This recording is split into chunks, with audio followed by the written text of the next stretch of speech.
Eccoci, buonasera, scusate, stavo perso qualche minuto, stavo finendo di litigare con Brizz e quindi adesso ci sono, sono pronto per questa nuova puntata, sempre più calda, sempre più banger, come dice Erminio.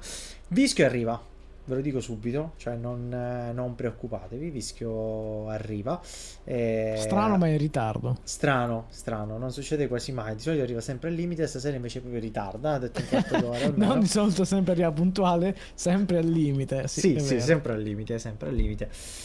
Comunque arriva. Ho detto perdeva un quarto d'ora, quindi penso che stia per arrivare, insomma, in 5-10 minuti.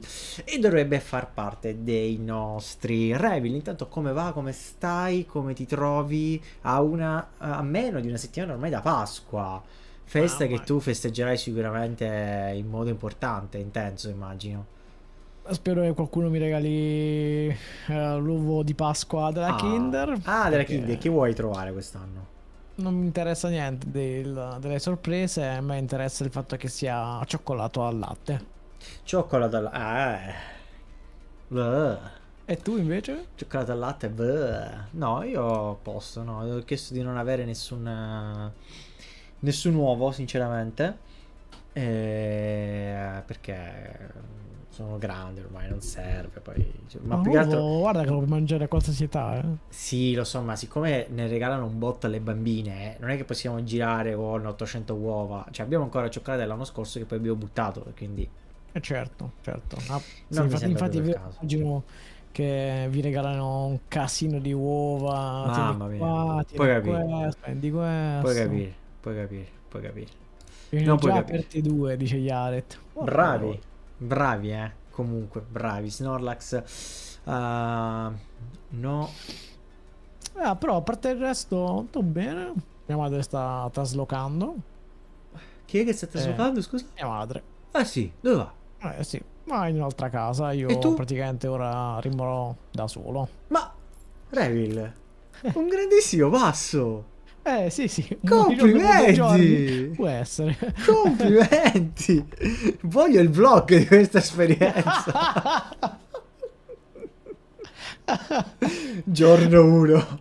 Già, Non ho già più niente tutto da pieno di mangiare. schegge, graffi, pieni di cicatrici. Sì, ma comunque. Oggi ho bevuto l'acqua del cesso. Perché non sapevo dove si compra l'acqua normale. Comunque, come dice giustamente Yaret, cioè, mossa pazzesca, invece che uscire tu, hai kickato tua madre. Sono un MVP della casa Cioè. palese. Grandissimo, grandissimo. Ottimo, ottimo, mi fa piacere per te questa nuova esperienza, ci mancherà. Sì, è un po' stressante, Eh, però più che altro perché lo sto aiutando, sto giusto? aiutando, Sì, sì, la sto a aiutando. traslocare, quindi ci stiamo mettendo sotto.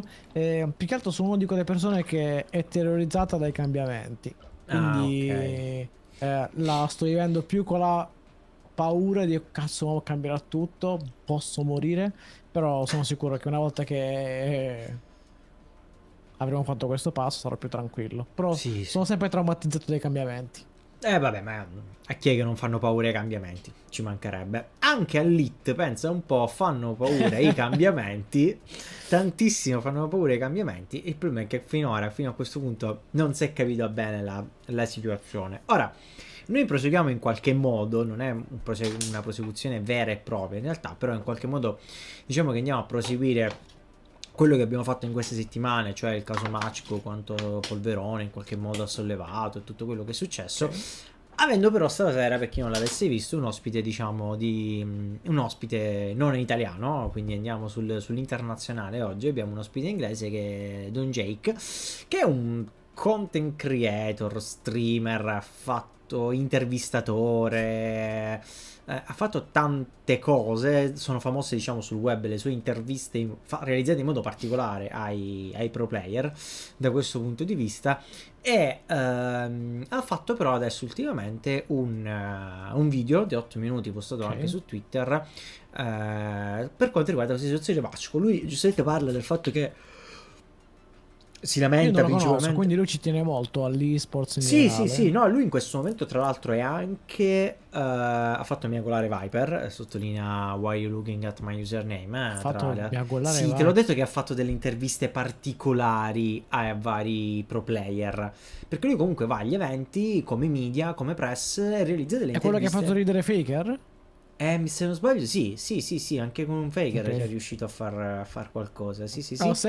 se lui forse ho capito. Sì, sì, è sempre gira col cappello di lana, tipo da Siberia profonda, cose del genere, molto spesso. E ora ultimamente è anche diventato coproprietario di un team esports, quindi è comunque anche all'interno della scena competitiva, che sono Anche lui vuole i... buttare soldi, sì. Sì, sì, sì, sostanzialmente che sono i Ruddy, sempre in NLC.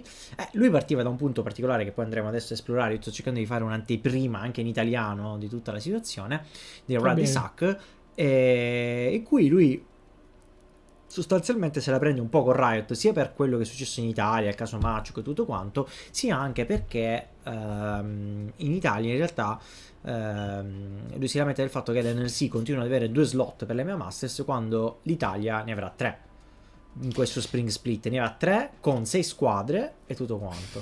Sì, infatti una cosa che, visto Sì. che stiamo parlando di questo punto, Mhm. poi penso che andremo a parlare anche degli altri, una cosa che mi dà molto fastidio, comprendo perché si faccia, ma comunque mi irrita molto, è che gli slot vengono dati dai successi precedenti di altre squadre.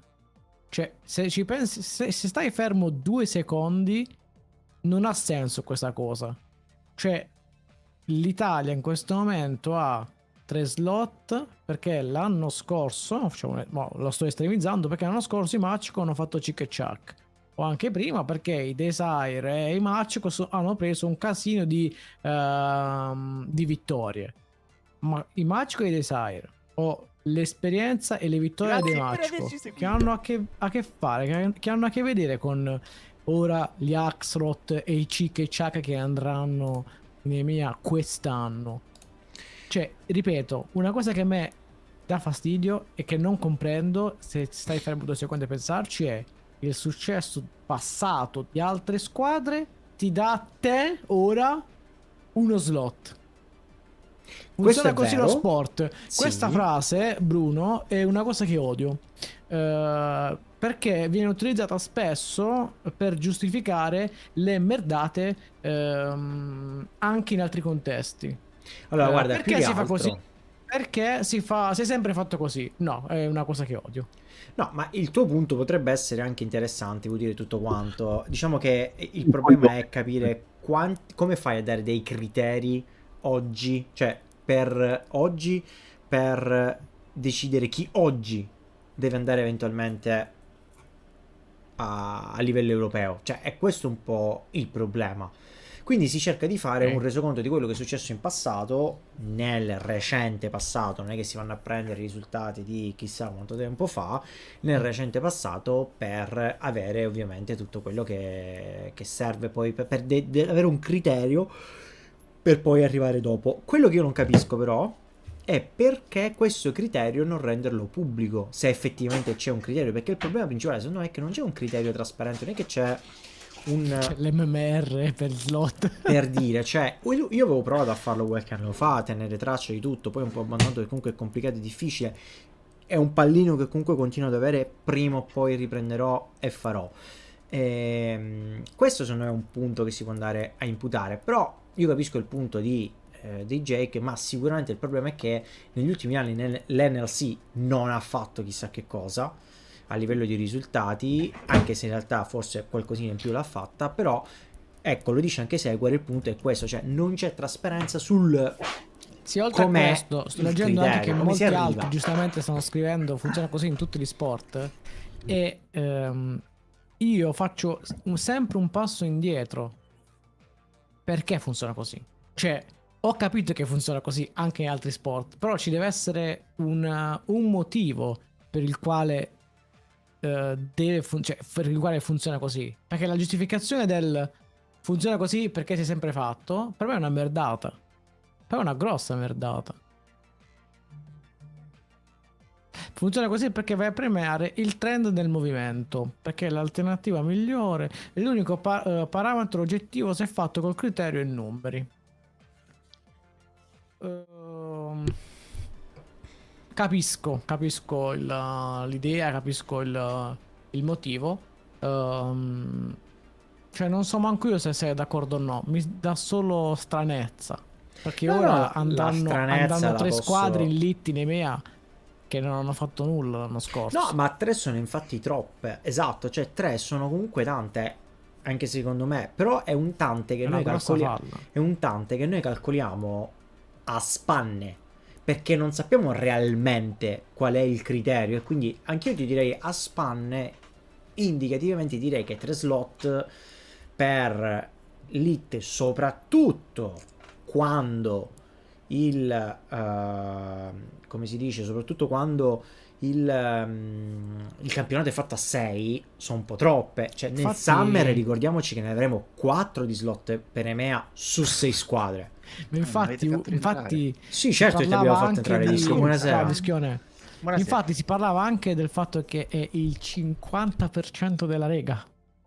Negli altri è 20%, da noi è il 50%. Io volevo solamente dire che sei un cretino a dire che ti dà fastidio questa cosa, perché esattamente come dovresti andare a catalogare il prestigio di una lega se non con i risultati del suo team? Che ora Ogni non anno ci sono i team più. cambiano. Ogni anno i team cambiano, è normale. Però la lega ha fatto un determinato punteggio e come tale quella Vaffanculo, lega arriva a fare quel numero di slot in EMEA. Ha perfettamente Sì, senso. allora, Poi, capisco, però la Lega è formata dai team e quando quei team capita che non ci sono o performano male o non ci sono più come la nostra, cioè questa cosa si annulla, non so come dirla. Cioè, vorrà dire e che l'anno prossimo ne avremo di meno. però magari l'anno prossimo ci troviamo con dei team, come possiamo dire, più validi o che se lo meritano di andare tutti quanti in EMEA. Flame generica tutto lit adesso? No, non volevo dire questo, è solo che si dovrebbe trovare magari un modo per valutare quante squadre devono andare in base al momento e non ai successi Ma precedenti. come fai a basarlo sul momento? Che Non ci lo sono so, split? sto solo, Cioè, non sto solo puoi. buttando sul piatto un incipit di una conversazione, perché No. comunque è strana questa cosa. Cioè, o sono solo pazzo io che la vedo solamente io come una cosa strana. Cioè, quando ti hanno detto tutti gli sport funzionano così, non è una risposta tossica a una cosa sbagliata. Tutti gli sport funzionano così perché è il modo più utile per far sì che sia valutabile una cosa del genere. Quello che conta è lo storico. Esatto, Dario. È come dire che chi ha vinto deve vincere ancora. No, non è come dire che chi ha vinto deve vincere ancora. È come dire che cioè lui vuole che si faccia un rating dei team a inizio campionato per capire come... È una cazzata. È una cazzata, perché il rating chi lo fa? Poi te la prendi con quello che ti ha fatto il rating e hanno invitato Tony F a Sanremo e non Annalisa. Cioè, che non... Va bene, va bene. Non si può fare, non si può fare. Ti basi sui risultati dell'anno precedente. L'anno precedente ci sono stati ottimi risultati, l'anno successivo hai quello slot. Ho capito. Ma basta. Poi sicuramente possiamo stare anche a sindacare sul fatto che se la Lega è composta poi alla fine da un numero minore di squadre, il numero di slot EMEA cambia, oppure si dice in base al ranking che esiste, si fa in modo che le accredite danno 3 slot sempre, le non accredite danno 2 slot sempre, anziché fare sta cosa poi che non comprende, non riuscirò mai a comprendere dell'esistenza del play-in. Butta tutti dentro al volo e basta e via. Al massimo quello che mi puoi dire è considerare la volatilità di una lega e quindi pensare che se un anno ha fatto bene, allora quella è stata una wild card e quindi quella lega c'ha il bollo del potrebbe cambiare tutto da uno split all'altro. Però anche quello non sarebbe corretto. Concordo. Concordo, su questo concordo. Allora, attualmente nessun team presente in Elite può competere bene in EMEA, penso. No, infatti, e se ci andiamo faremo brutte figure, quindi forse è meglio così. Meglio così che... Quello che mi è che ce stato ne vanno ben detto, 3, eh? quello che mi è Dimmi, stato dimmi. detto in riferimento a ciò è che come noi abbiamo 3 team che vanno in EMEA, anche le altre squadre, anche le altre regioni hanno tanti team, più team che vanno in EMEA. Sì, infatti. Quindi, sì, potremmo pure aver preso il cazzo dal primo seed del Benelux, ma il secondo seed del Benelux, veramente vi aspettate che faccia lo stesso? E comunque, le brutte figure non esistono. Se mandiamo ragazzi, le brutte figure esistono per il pubblico, Seco, che sta lì a fare facciamo cacare! Oddio, che vergogna!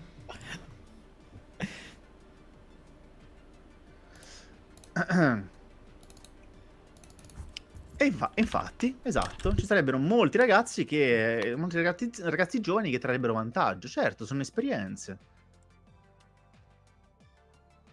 Onesto sì. Non saremmo tristi di vedere Golia giocare in EMEA. A Golia una passata in EMEA o due schiaffi sulle chiappe in EMEA farebbero benissimo. Mamma mia, quanto godo! Secondo voi quanti team... Grazie, scusa Vischio, grazie mille intanto Dio Petrac per la sub, grazie mille, gentilissimo. Comunque Vai, 8, prosegui. 8-10 team.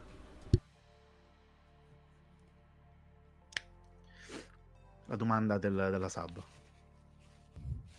Oh, hello. Hello. Quanti siamo oggi? Arrivo Ceci, un attimo. Mi sei mancato l'ultima volta, Revil, allora ho detto, vengo pure oggi. Mia sorella e tu, sa. Petrac, anche Non riesco secondo a ridere, non mi me fate 10 ridere. forse sono un po' troppi. Perché vedi? Però Che è successo? 8 secondo Mi me sono tolto un sarebbe dente oggi. Dai, ero... sarebbe l'idea l'8. Ecco, secondo me 8 sarebbe il bene, numero va ideale. bene, Ci stava stavo- benissimo in no, 8. Come prima, come Stava domani. benissimo. Infatti, Di che cosa... domani quando? Domani quando? Come prossimo split, cioè... come lo Dio, che split- cosa ho fatto? Summer Split. Come lo split, che cos'è? Il Winter del 2026, no? Dovrebbero essere 10 l'anno prossimo. Dovrebbero essere 10 no, o 10?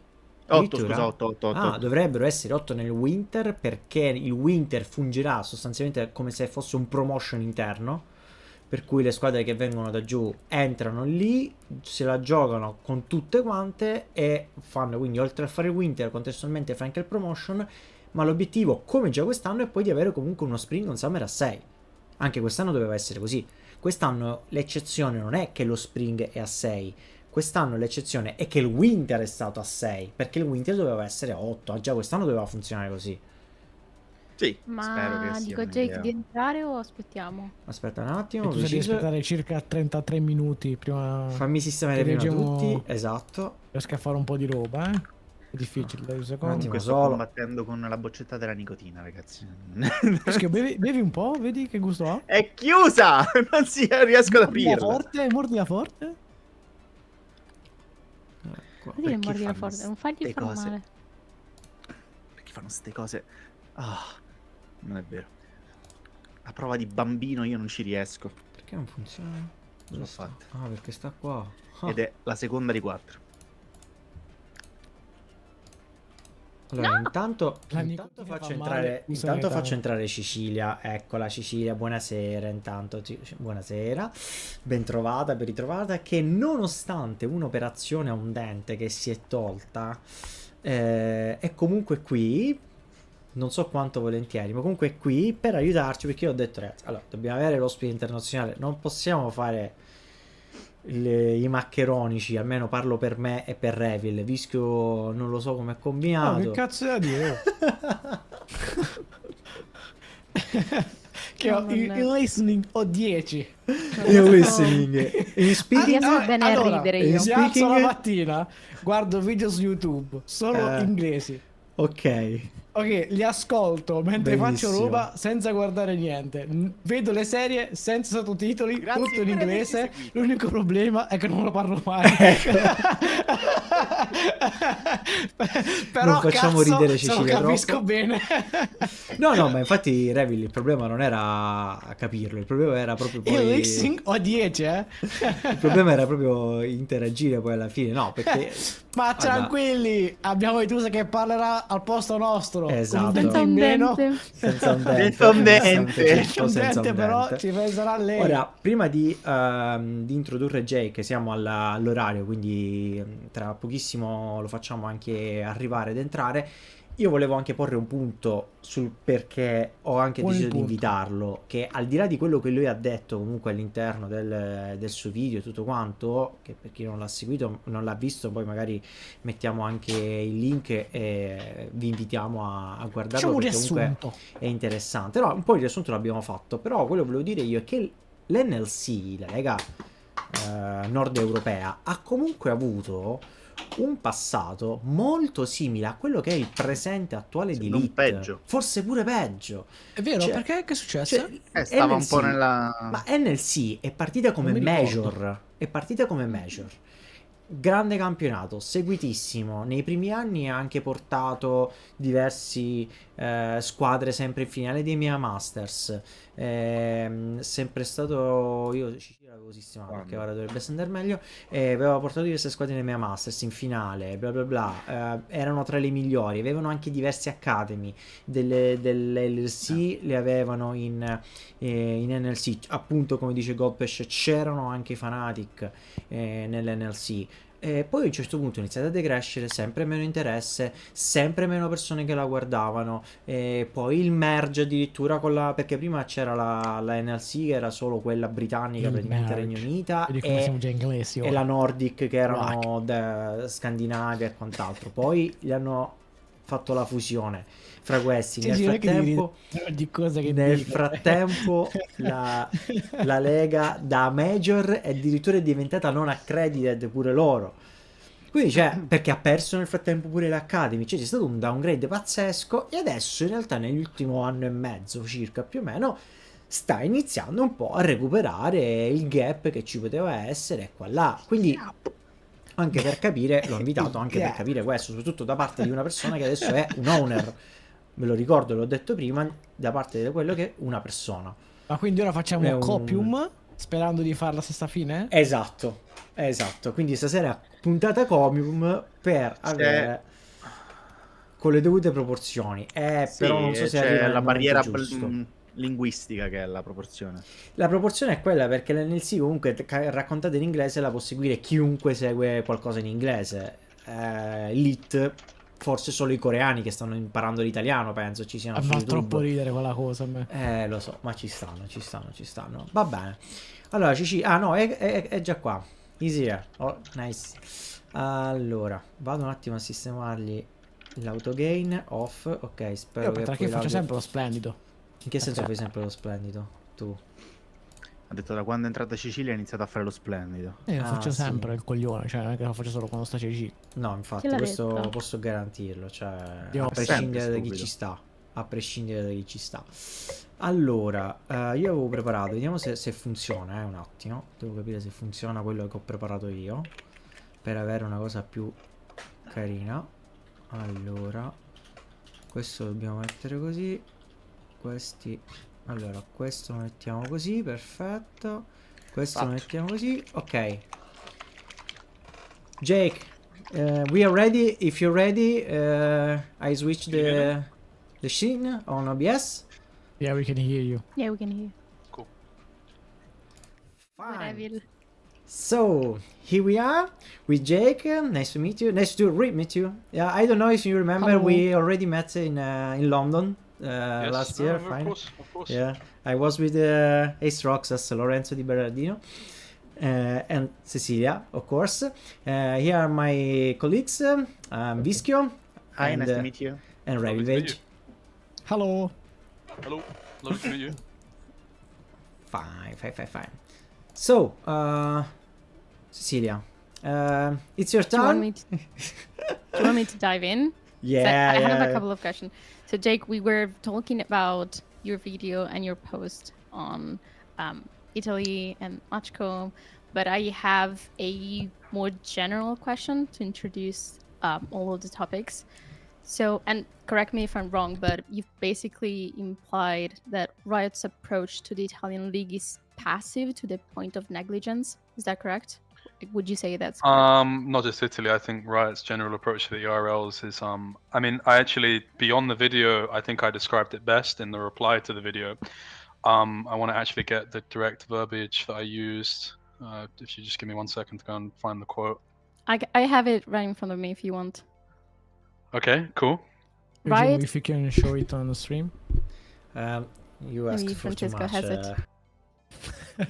Just But basically, you let said me- Riot seeing that these things have happened and not adjusting / intervening is an example of the same factors that have led to the situation in Italy in the first place. Yeah, I agree with that. I mean, I think the more direct thing that I would say in terms of how Riot treats ERLs is I think that it's very much an attitude of if it survives, we celebrate its harvest.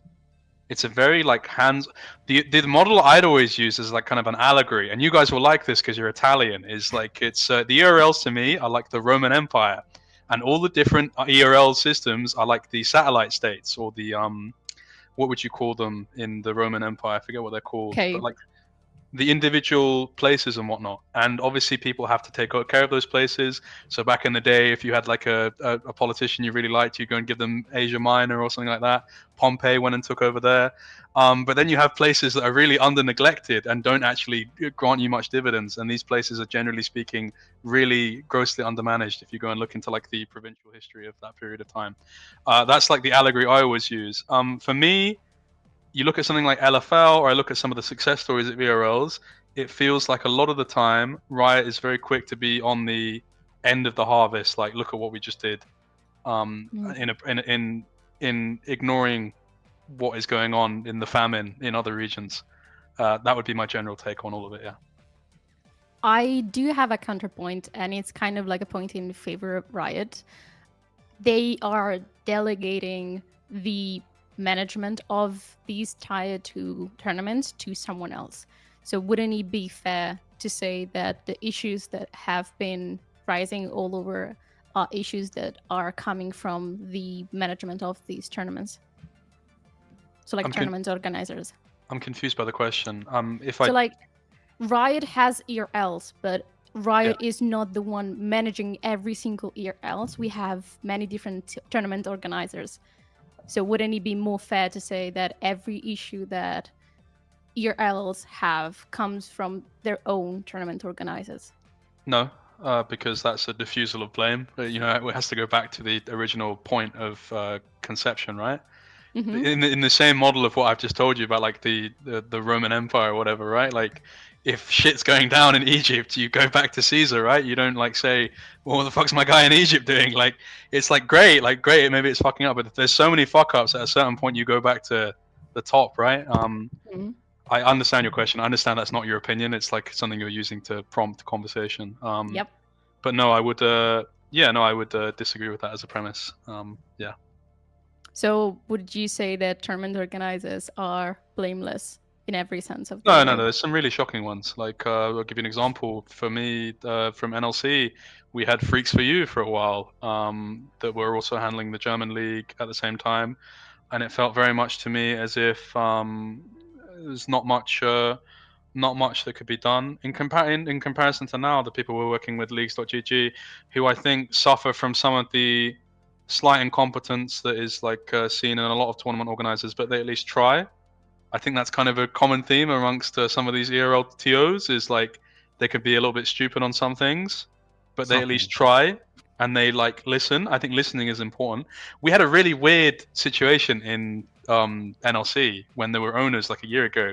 We had a guy who was an owner of a team that used to like work for a Premier League football club, so he had like insane business development experience, and like that's like a really weird voice to have in a call, because it's like, well, we need to listen to that guy, like what the hell, like.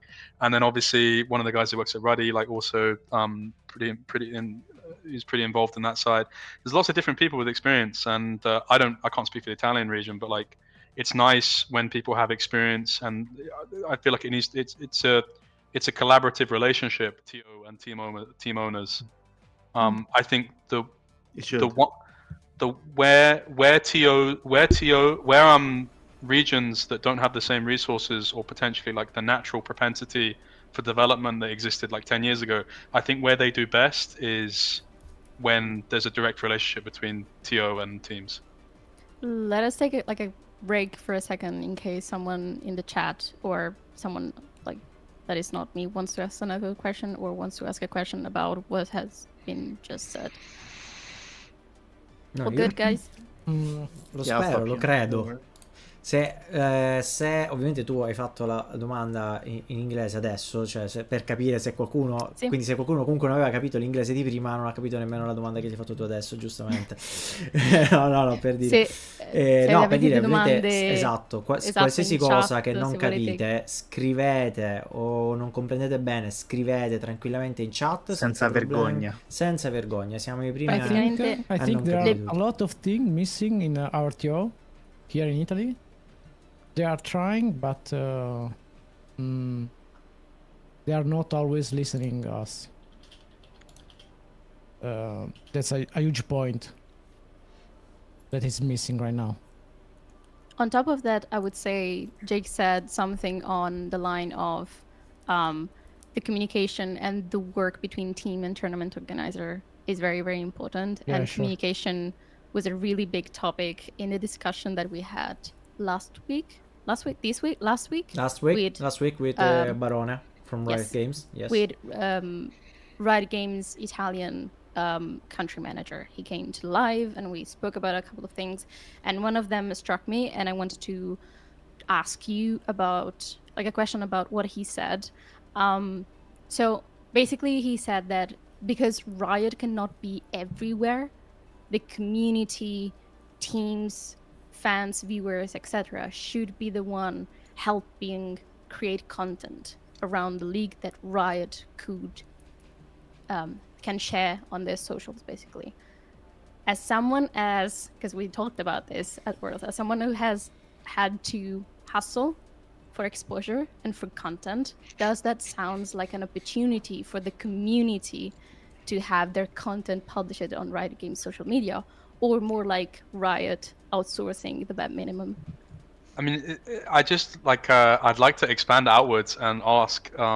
It's quite interesting when there is a lack of resources and money, how some of these things, not to make it political, but inherently the personal is political, right? But Yeah. it's interesting when you have degrees of conservative approaches to money or resource, it goes back to these kind of rules of exceptions of things. So I find quite often in discourse and dialogue that I am described as a success story in terms of someone who creates content for a region without much resources.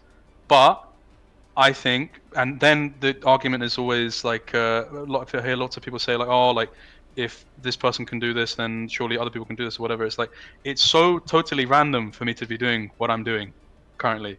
And the conditions by which I did a lot of the things I did are like so conducive and not conducive to like anything that is like placed in reality. So my point here, although quite broad, is that I find it very interesting, and I think people should be more interrogative when reasons like this are presented in front of them, because it is almost a thing of like, well, the power should be in the people's hands, and there are examples of people, but examples of people are people who live an exception of. I am an exception to the rule of, generally speaking, if resource is not provided, then content will not flow. Riot doesn't actually have to do that much work, so I reject the excuse in terms of we can't be ever present and omniscient, because your job is to set people up to create content and provide a backdrop or conduit for that. You don't actually have to make the if you're not going to make the content yourself, at least allow a stream, in the actual meaning of stream, not like Twitch, like allow a stream by which that river can flow, you know? Otherwise you are the dam. You are damning us, and you are the dam. But that like comes back to the point that I was making before. How can Riot say such things to the community, like send us clips so we can publish them, when they also actively say in the meantime, in the same like space, is the tournament organizer who should be proactively like advertising the league. Yeah, I Does that make mean, sense? yeah, but again, that comes to this is the sort of thing you say. Like it's very obvious if someone says this to you that they don't know what's going on. Like, you know what I mean? Because like that's the kind of thing when like you're like the administrator of like local schools in an area, and you come in and you're like, yeah, like kids probably shouldn't be like throwing spitballs at the teachers. It's like, yeah, no shit, buddy. Like, do you know what I mean? It's like an underfunded school. Like, if you come in and you say these things, it speaks to me that you perhaps are not attached to the problem at hand. So when I hear someone say something like that, it means that they don't have a direct line of dialogue in where the TO is failing. And that is a problem, because that is the bare minimum, because it goes back to the central point we were talking about initially. If Riot is handing off individual responsibilities for regions, and yet they have no idea where their TO is succeeding and failing, which I'm not saying is the case, but it seems to be the case a lot of the time, because from conversations I've had with Riot or been involved with, they were not aware where Freaks was necessarily failing. They were only aware that they were failing. And there is a big difference between knowing that the failure exists and why a failure exists, or where the failure is. Because we're not asking for solutions necessarily, but it is good to know where we are not hitting the mark. Because if we don't know where we're hitting the mark, it creates conversations like the one you're talking about, which to me breeds a feeling of, well, you don't even know what's going on over here. Yeah, You're just it seems here. like they are yeah. out of touch. Jake is experiencing a Cecilia interview for the first time. Are you enjoying it? Yeah. We have a couple of questions from the chat, but I wanted to pass the word, like the mic, like virtual mic, to my colleagues here. Oh, Vischio, it's your turn for the chat. Vai, You io ready? non le ho prese, quindi vai. no. If you guys have questions before we go to the chat, because otherwise I have 2 pages full of questions. Ace Roxas has a question.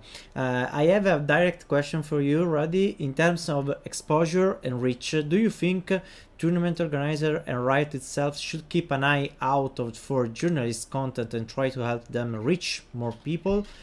Or do you think the reporters themselves should alert their social media managers about their content and then prompt them to look into it and eventually maybe repost? I think that local TOs should enable people who make content from their region. The problem, it's a really difficult question for me to answer, because I think that the problem with a lot of journalism currently is the majority of people who are successful currently are doing it off of like a click metric basis.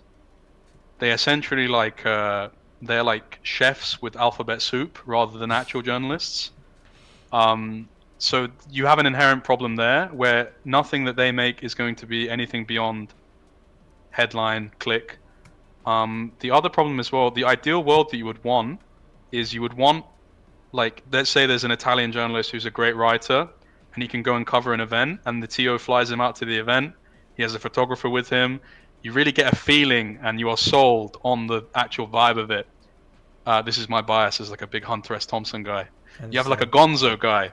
But the problem is, because of the under development of resources and like people that are actually good at writing being pushed out of esports because of lack of resources, a lot of people who write fucking suck.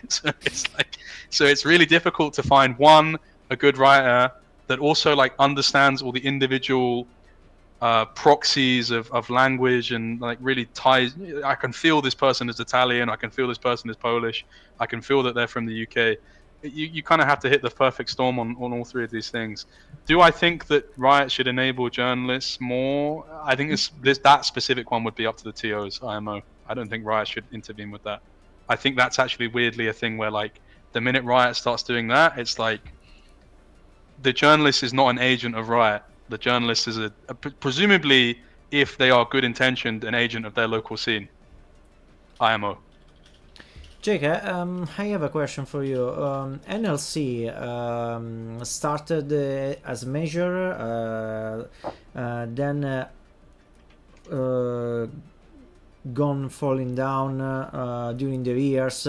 Now is rising a little step by step. It's a situation similar to what's happening right now in Italian with LIT. How NLC came back? I mean, it's like you could say all these things, but like I'll just answer your question, Cadril. Like that's kind of it. It's just the numbers are really fake. Like, and people are happy about resurgence and whatnot. Amazing, but it's just Cadril. Like, Yes, he brought like I agree. it's like the most natural viewership steroid that you could. Natural viewership steroid. It's the most Organic. Yeah, it's an organic. Like it's just like he's just gonna drop 100k viewers in a region. If he did it anywhere else, it would be the same. So, streamers and content creators, as owners of teams, have been very successful in the past year. Would you say that, let's say you have a content creator that is very, very successful in your region, and he had, or she had, so they had a strained relationship with Riot.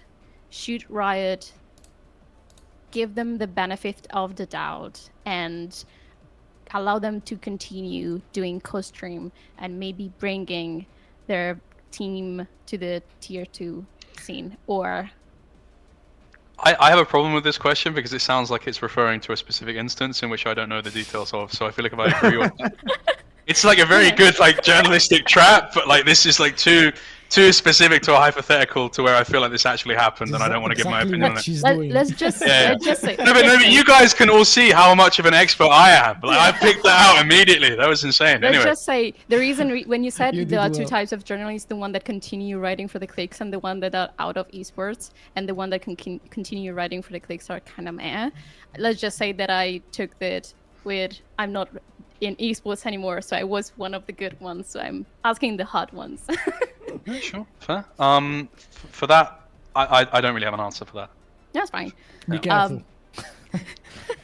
I will be taking the shitstorm anyway if they see the clip. We'll But- cover you, Cecilia, don't worry. But you have to cover. I'm not in esports anymore. I have another brother question, but this is like specific to ERLs.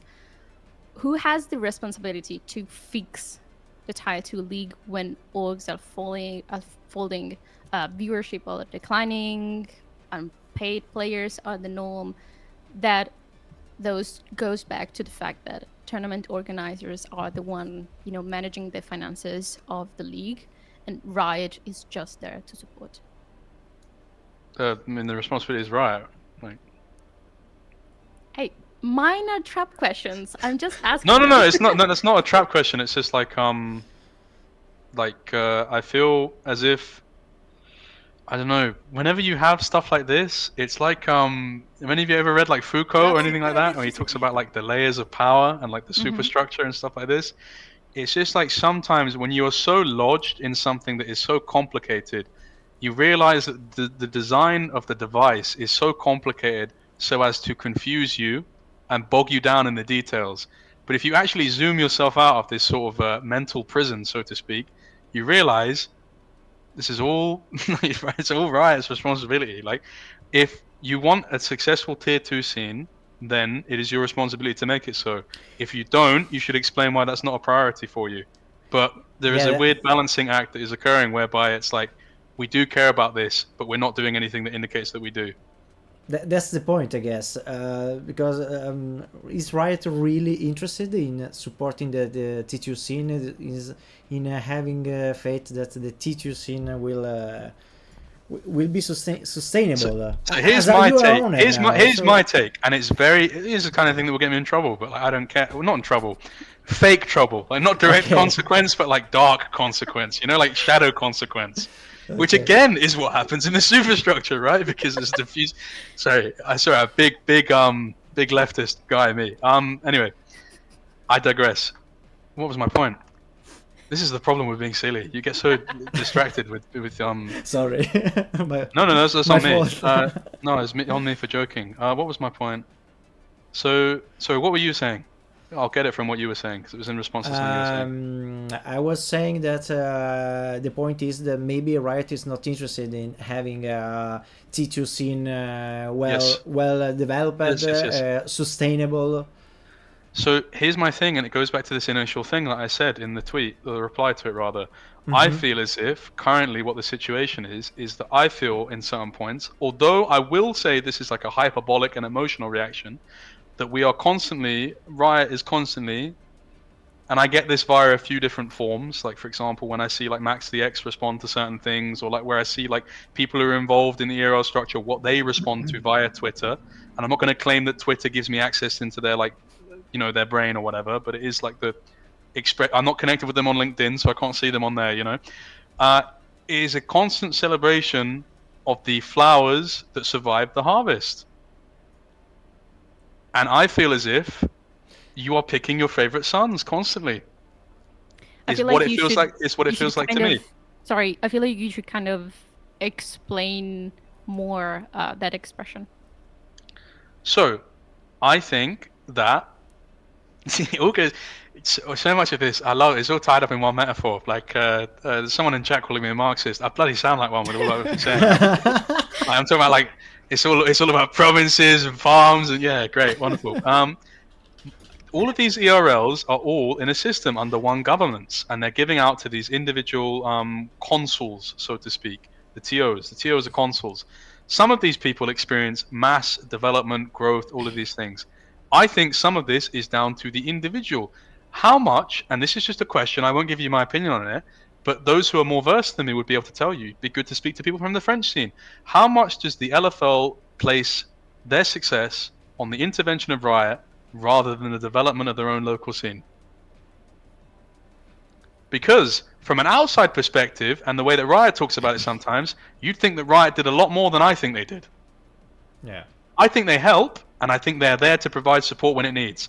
And it's not to deride their intervention or say that they don't do anything there, but I think that the LFL has benefited a lot from things that are internal to them and that they have done.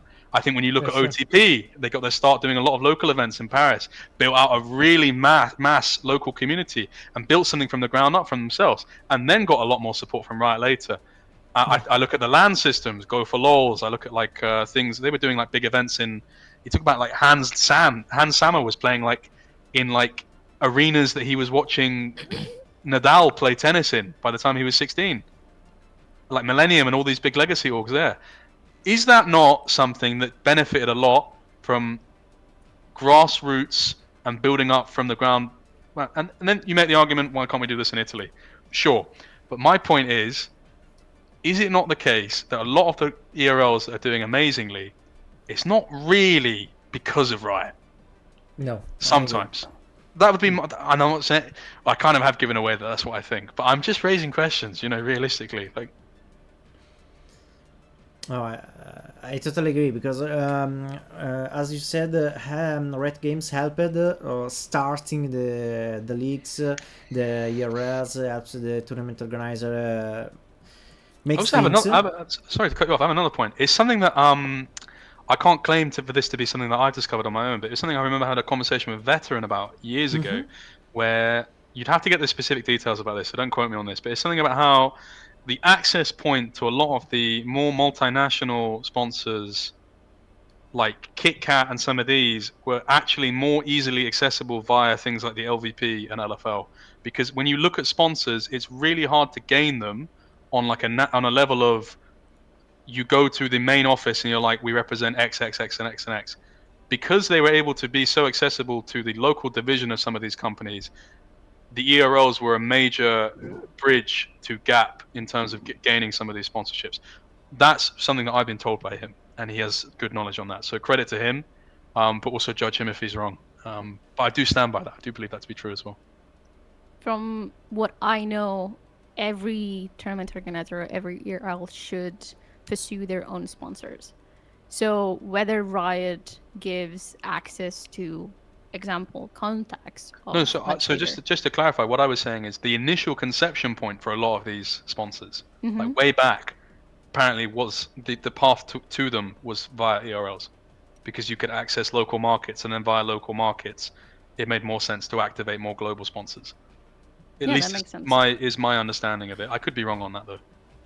I mean, logically it makes sense, Yeah. but we don't have like any access to those kind of documents, and I don't think anyone. I'm a conspiracy theorist now. Like, wonderful. It only took like 20 minutes. Like, Don't Listen, worry. I'll bring the facts. If you have last question for Jake before saying goodbye. I do have a couple of questions. A very idiotic one that I saw in chat that I desperately want to ask, and a Of course, more go ahead. serious one. sure. So the most serious one is something else that I wanted to recall from the stream that we had with Riot Italy country manager. He mentioned that part of the problem of ERLs kind of failing, in more specific Italian ERL failing, comes from an identity crisis in the gaming market and industry. Would you call that a fair explanation? I can't speak for Italy, unfortunately, but I will relate this to a problem that people say in regards to UK League of Legends, which is that whenever the idea of UK League of Legends failing in the way it has is brought up, people always refer to it as a console market, which is to say that no one plays League and all the kids play FIFA. Sorry to interrupt you. On top of that, I would say that just as a fact, as a statement, it's curious that they said that where we didn't see any kind of push when Valorant came to console in the country. Go on. It's interesting how all these things line up, isn't it? You couldn't say. Yeah. So my thing is, not to be someone that relies on anecdotal evidence, because that would go against all of the principles that I've so deftly put forward during this conversation. However, when you say that the UK is predominantly a console market and the local fan base doesn't exist, when they did World Finals in London, it looked pretty full to me. And I think a lot of people I spoke to there were from London. And my thing was, all of those people from London, they knew who I was, but they didn't know that I owned an NLC team, which is also a failure on my part. But it is also a failure on Riot's part. It's a failure on NLC, because there's a lot of these people, and this is a thing going back years, they won't have known what UKLC was, they won't have known what it was when it was with LVP, they won't have known what it was when it was with leagues, when it was with thing or whatever. So it is, but I will say credit to Riot, they are doing interesting things. I think this Riot Play Club thing they're doing and introducing is an interesting way of activating local audiences, and I hope to see them do something similar in Italy. I did see that they announced a load of locations. I don't know if there is one in Italy. Fun fact, it actually started in Started Italy. here in Italy. Oh, wonderful. I hope it's in Napoli, because Forza Napoli. There is Okay, one I have yeah. my idiotic question that I saw in chat, and I want to do it so much. Do you wear wigs? When will you wear wigs? Do you know what that's from? Yes. Yeah, amazing. Have you seen the movie Flipper? I am. He died in a car accident. I am a serious journalist. I know every reference. It's a good interview. Yeah. No, I don't wear wigs. No, When will you wear I wouldn't wigs? say I'm proud to be bald, because I've turned up to this interview wearing a cap, but it's not something that I necessarily have an issue with. My follicle deficit. Not at the point of wearing wigs yet. No. Okay, if Ruddy ever wins EMEA Master, will you do an interview with us with a wig? Yeah, I'll do an interview. I'm doing an interview with you right now, and we didn't win anything. With a wig. We've won. Oh, with a wig. Okay, cool. Yeah, sure. By the way, I know you said a few questions before you want me to go. I'm unless it's a thing on your side where you want to move on, I'm fine. You're not taking any of my time, so I just wanted to put that out there. No, depends on you. If you If you have more to ask, I love talking about this stuff. It's interesting. I really don't mind. You're not taking any of my time. Okay. Couple of questions in the chat. Yeah, of course. What do you eat for breakfast? God, we're straying away from the topics now. I actually don't eat breakfast. I've never been a breakfast person ever since school. I think it relates to I'm a severely unorganized person, so I was always rushing to school. I never had enough time to eat cereal in the morning. We have other questions from the chat. I see this but one I'll this stop. time. I'll stop talking. Since we have a similar situation in Italy, how should an owner of a non-streamer team operate to retain the viewership and make fans coming from a popular streamer? Passionate about a team, should teams integrate content creators in their project for this to happen, or winning could be enough? I think that generally speaking, there is a massive problem creatively, and creativity actually weirdly goes into way more things than content. There is creativity in building a roster. There is creativity in lots of different other things like marketing, advertising. I would say that there is a philosophically flaccid approach to creativity in this League of Legends scene. Do you guys remember the whole debate about streamed scrims? Everyone was like, "Oh my god, this is like the future. We're gonna save Western League of Legends with this." FlyQuest was like consistently like. Sorry, one second. I received a Discord message. worry. I got a message from like one of those. You know when you see a message and you can tell it's one of those people who are trying to sell you art. Like it's like an AI profile picture, and it's like, "Hi, can I speak to you for a minute?" It's like, "Yeah, you're gonna try and sell me some dodgy art or whatever." No, my point was stream scrims. You remember when this was the rage? You had Papa Smithy on Twitter saying, "Why don't we do this? This is amazing accessibility," and they did it once and they haven't done it since. I think there is a consistent inability to forge new ground and set trends and pioneer in different directions because there was an over-reliance on the regurgitation of that which others have done. You can see it right now. From my understanding, this is a relatively controversial channel. I don't need to be careful in mincing my words, do I? No, we are very I cannot say it's not my channel, but okay. Well, we're neutral. I think personally that every social media manager that works for a tier 1 or tier 2 organization in the last 2 weeks that has made one of those morning routine memes, or perhaps any reference to the Minecraft movie or any other of these current trends, they should be unemployed for the next 5 years. Because again, it goes back to this current thing. Pete from Fnatic, for example, people have eaten from the morsels of his intestines for the last 8 years in the scene.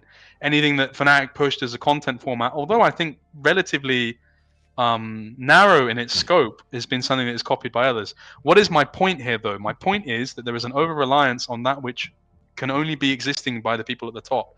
This is what is referred to in the digital space, what I would call it's the Mr. Beastification. It's the idea that we break down things to such an inorganic dissection of creativity as a science. Creativity and science do go hand in hand to some extent, but it also it detracts away from the beauty of it. There's a great film called Naked, which had David Thewlis in it. It won the Palme d'Or, I think, in 1994. And he has this he's a horrible man in this film. Like, he's sexist, misandrist, borderline predator. But he has this great monologue where he talks about people are asking him, "Why have you moved to London? Are you bored?" And he goes, "You've had nature explained to you. You've had the universe explained to you, and you're bored of it. You just want cheap thrills and something that's in 99 colors." And this is the problem of currently what is going on. There is no cerebral or lateral thinking that is attached to creativity. When we talk about streamer teams, why the fuck are we doing streamer teams, guys? It doesn't make sense for barely anyone. Even for what we're doing currently, we're only doing it because it's like a continuation of a prior project, and I think this one in particular makes more sense. But I look at a team like Nord in the NLC, and I'll call them out, I don't care. I'm friends with the CEO, he'll probably be annoyed at me for it, but it's like, why are you doing a content team? Why does it make sense for you? You actually look into it, and this is current. Streamer teams will not exist for more than one more split, I think, because people are slowly starting to realize, they already realized after one split, it is basically a way to get people to play for your organization for free. It genuinely is. We don't pay our players. I don't think Nord pays their players. I think Los Ratones has a slightly different deal. They pay their players based on a model of income generated, and surprise, newsflash, they generate a lot more income than everyone else, so they're the only ones happy with it.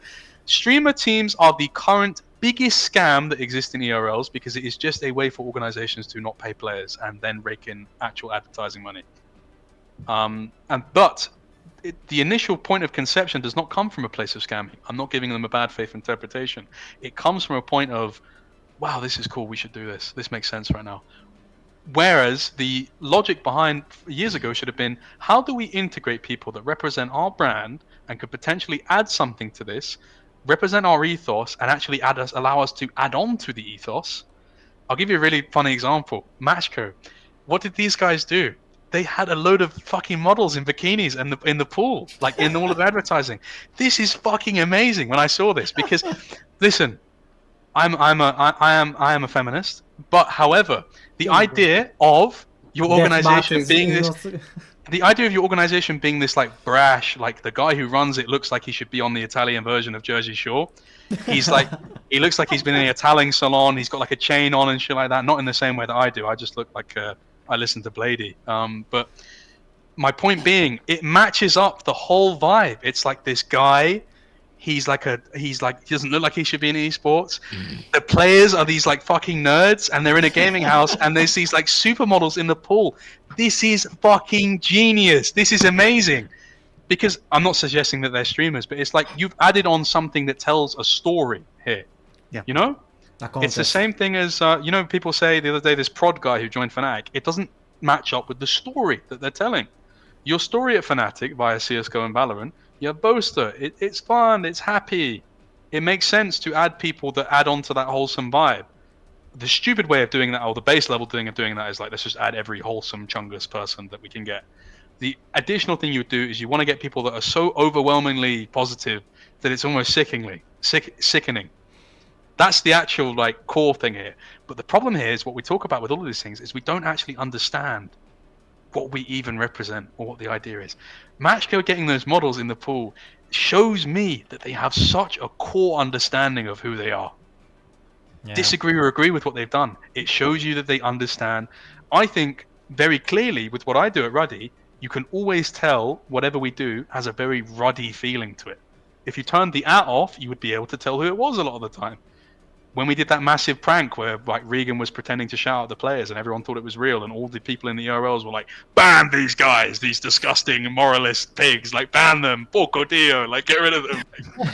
But that was a very Ruddy thing to do because we understand who we are. How many orcs are there in the ERLs that currently understand? Porco dio, but okay. What's the other one? What's the other one that I know? It's Porco dio, fanculo. Fanculo! That's the other one I know. That's good. Would you say this problem comes from the how can I say, with organizations and teams in esports and video games becoming overly serious? So like, we're a serious organization. We don't do this kind of stuff. And on the other side, you have people, and I will mention people like G2, whose their only brand is we make fun of ourselves, but we do win. Does that make sense? Well, like, I think winning is just like, your identity can't be winning because it's like so random if you do. Not random, like obviously if you have the most money, but it's like, it's like so random. Like, is G2 as successful as they were if Perks doesn't like poach caps on a Skype call at 4 a.m? Like, no, you can't market based on that. Like, that's so random, you know? Like, if like Ocelot doesn't just like randomly decide to start a League of Legends org after leaving SK, it's so random, you know? Like, you can't market on success, but a lot of orgs do. Like G2, like you can give them, you can't really praise them for. You can praise them for winning beyond a certain point, but like the initial conception of winning is so random, you know, like it's based on something. To get back to your original question, is it due to seriousness? Yes, in some ways, because we're attempting to mirror the simulacrum that is traditional sport, and people need to realize that we already had that. Like, are people stupid, by the way? Like, I'm only 25, but like, go and do your research. Like, go and watch like 2007, 2008 OSL intros that were like going on Korean TV. Oh my god. We already had like, you know, like, this is like controversial to say, you know, the production quality for this shit was better in 2007 than it is now. Yeah. Like, you know, it's been 18 years and it's like only just now getting up to the same quality. Whoa. Like, go and watch. Of what? It'll be awful quality because it's on YouTube. It's like 360p. Yeah. But the original would obviously be better. Go and watch the 2007 OSL intro where it's like set to like some like 3 Days from Grace song, and like it's all these like crazy transitions. Go and watch that, and like the only thing that comes close is like the cinematics from the last 2 years. So it's actually taken them like 15 years, 16, 17 years to catch up in quality. And then beyond that, go and like read Team Liquid forums, like some random 30-year-old guy from Massachusetts write about StarCraft and like why you should give a fuck about it, and realize that like journalism has gone so downhill because I have people writing articles for Sheep Esports that like can't even spell fucking spectacular, like, or like they don't know how to spell Mississippi, they don't know how many S's are in it, like, you know, and then go and watch some like random 30-year-old on Team Liquid forums that's just writing like he's Shakespeare. Like, it's actually crazy. Like, we've gone so far backwards in terms of the written word and like actual like narrative content, like, and spectacle. It's so crazy, by the way. Like, I do have a question on narrative that probably the others might like foresee. Always like going back to what we had, like a very privileged situation that doesn't occur very often, but since we have Deugemo here, we have it very often with Riot, Riot Italy country manager coming to the stream and saying that, you know, narratives should be driven by teams and tournament organizers, and not Riot itself. Do you have a comment on tier that? 2, at least. sorry, can you repeat it? It's just Not like from TO, only for the teams. no, just tee up the other question for me again.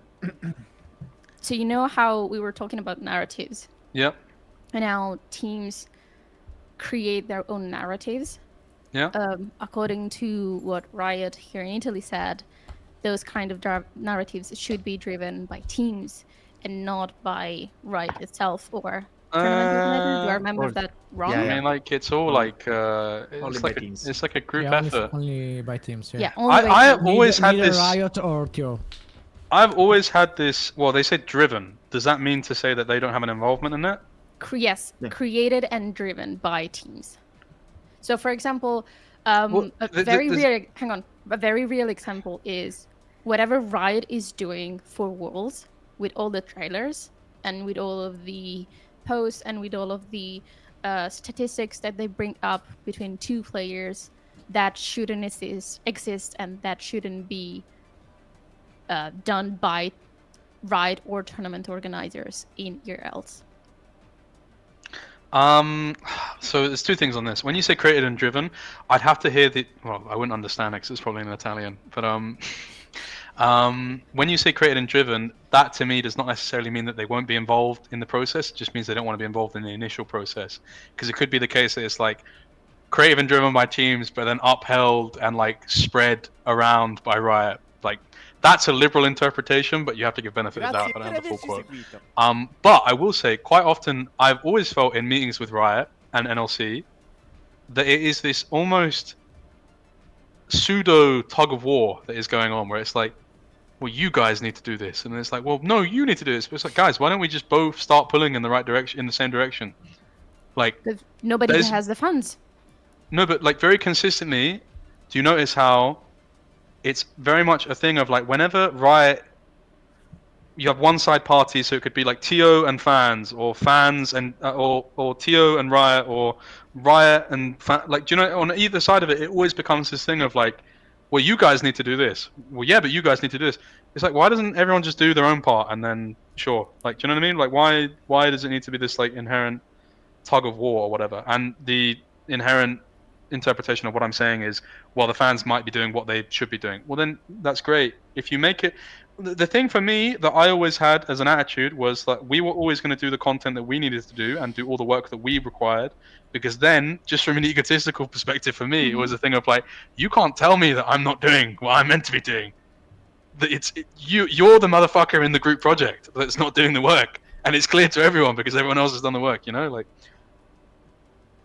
Yeah, but what if, and I'm just like, you know, being a devil's advocate, what if nobody has the funds? What if nobody has the time? What if nobody is willing to Like, put in well, the if you're a time- team and you have no, like, and if you're a team and you have no time or money to creating an identity for yourself, go and like open a bakery or like a supermarket or something. Like, why the fuck do you work in esports? Like, this is like being like, I'm gonna open a business, like a shop, but I don't have any time to like, I have no money to hire anyone, and I have no time to like put things on the shelves. It's like, why the fuck did you buy it then? Like, Can we it doesn't say, make any sense. Like, can we say the same for the TO?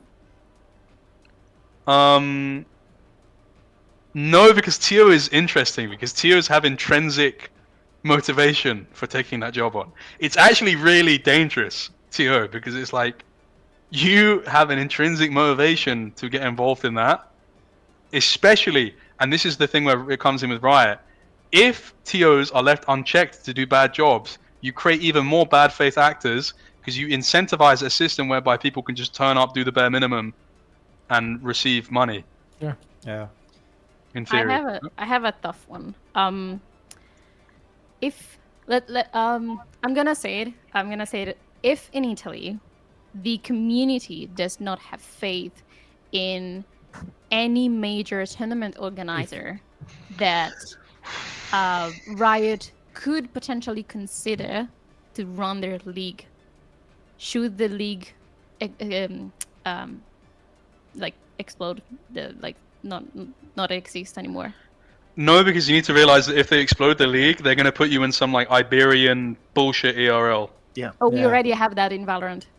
Exactly. Like We have like half a team. like this is but you know, this is like what they're doing globally as well, right? Like like APAC, EMEA. Imagine regions and regions. It's like, you know, it's like putting all the problem children together. It's like, oh, it sounds really offensive to say, but it's like making a special ed class.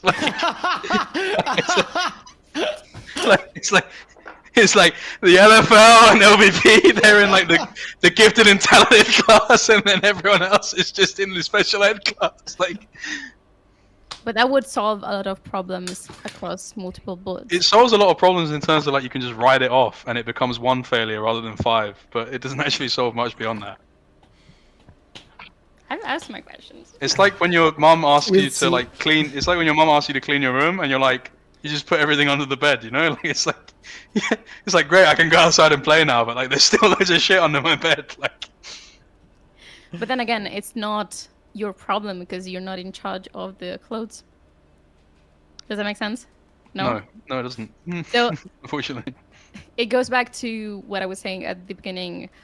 Riot is not directly in charge of ERLs, so even if they They are. explode, they're not. Legally, they give the license to someone else.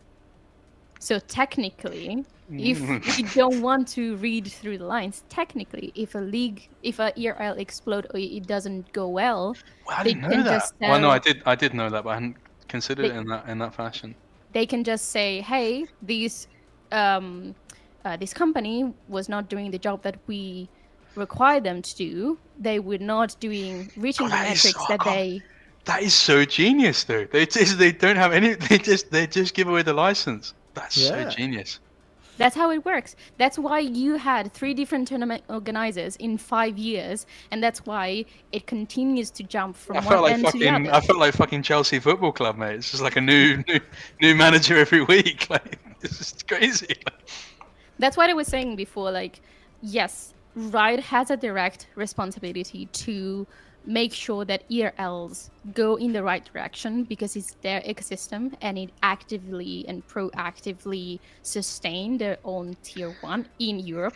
However, they are not technically responsible for ERLs because they Well, it's delegate. this weird thing, isn't it, in League? When we talk about, like, how do I explain this? This is so, like, broad in my head, and it makes so much sense, but it's so hard to, like, collate into words. When you have a broad net by which people are not falling through it, you create... Have you ever... This is really... I'm going to go in so many different directions here, but it's just how my brain works. Have you heard the thing of, like, we should celebrate Einstein, but we should also mourn that there are, like, 1,000 more Einsteins in, like, India and places like this that, like, will never go on to achieve that because of the lack of resources they receive in their life? Yeah, I have it. I have the feminist version. How many Einsteins did we lose to washing dishes? Yeah. Shut up, Jake. No, it's just I saw a thought in your face. no. There's no thought. It's just God, trust a woman to make it about herself, right, guys? No, I'm joking. Hey, I'm here for this. I'm joking. Anyway, that is a joke. I'm sorry. I'm so sorry. I apologize. It was too easy. The fruit was hanging too low, much like in the Garden of Eden, where no, it's just a joke. Don't worry, you're a special child as much as ERL in Italy is a special league. Don't worry about it. Yeah, exactly. So my point is, for every Einstein, whatever we mourn, whatever. My thing is, the greatest players that we have exist because of these random events that you can't account for. It might be like, Caps saw that like this internet cafe near his high school was promoting League of Legends, and then he played it, and then he ended up being the best player we ever had. Hans Sama exists because of like the local support and ecosystem of LANs in France. There are so many examples of this. Like, for example, how did Cadril get into League of Legends? Is there some butterfly effect that exists because of the original conception point of Riot that means that Cadril is now the biggest streamer in the world? Probably yes. I know for me, for example, the reason I play League is a load of my friends I played Minecraft with got me into League, and they probably know League from some point or whatever. So I only exist because of this original inception point. My point is, Riot has a very much a perspective, which you have to have in business, to be fair to them, of we do not have the resources to this because we cannot produce tangible effects that you can then take to shareholders, XYZ. My point is, when you talk about the reason why local development and advertising is so important is because you don't create these Einstein figures anymore. And you actually will never know if you don't, because they'll never exist. But these people that do exist in our scene that are currently propelling it and upholding it exist because of these random infractions in time that existed previously. So that is my point as to why it is so important, and why, whereas they say things like, it's not our responsibility, XYZ.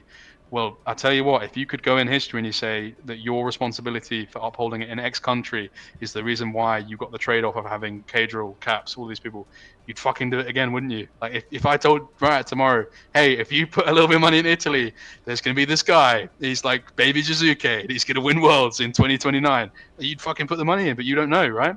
I understand that that's a very, like, optimistic approach to economics, but I'm a Marxist, as we've discovered, so, not I would put in as a very neutral figure, even though I have different genitals. As a neutral figure, I would say that in certain countries, because of certain socioeconomic issues and cultures and backgrounds and traditions and whatever you want to call out, I'll have an example. There isn't enough evidence that putting money in it at this moment of time will produce good results. So statistically, you just go, hey, what is a country in my region that has laws and regulation about what I do, about what my industry is about? I will put my money in there because it's easier to have a win there than going to a country where the medium, the average age is 65. We have there is a religion that prevents children from being in front of a computer or playing instead of praying in front of a cross. I'll just have the safe bet. In this economy, with all of the issues that I had, changing my business model 3 times in the past 5 years, I will go with the safe bet. But in the meantime, every other market that you had bet on during your golden age is sinking. Yeah, I mean, it's a question of market elasticity at some point. For me, the thing is, many people may think that my solution here, from what I'm saying, is throw money at the fucking wall. No, that's not the thing. My point is, and my general philosophy, it actually always goes back to one thing. A lot of the things I speak about, it goes back to, I care more about people being concerned with why something is good rather than whether it is or not. I think a massive problem in esports is that people are very concerned in binary notion, whether something works and whether it doesn't. If it works, we repeat it. If it doesn't work, then we toss it away. If you are concerned with why things work, then you can actually replicate a degree of familiarity with a subject. My point would be, I would like Riot to reflect on, for example, what went well in France for them to get to the position they are. How could we potentially, from a ground level, reciprocate or replicate this in Italy?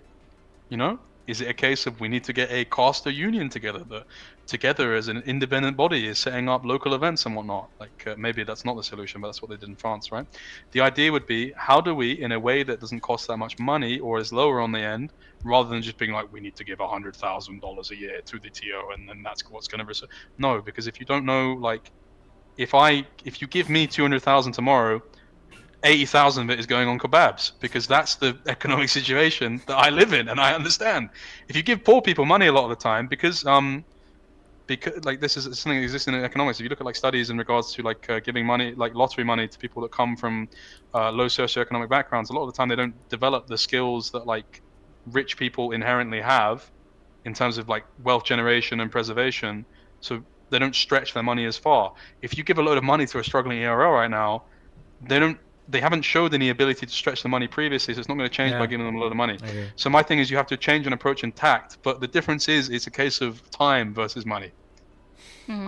So I would prefer, Sometimes you have time, sometimes of you course, don't they have money. interchange. It's an MXT formula or whatever. But my point is, they are different in some aspects. So I would prefer that we take it away from an economic discussion and make it more about a time resourcing thing, because I would be much more comfortable with Riot saying we don't have the time or resources rather than we don't have the money.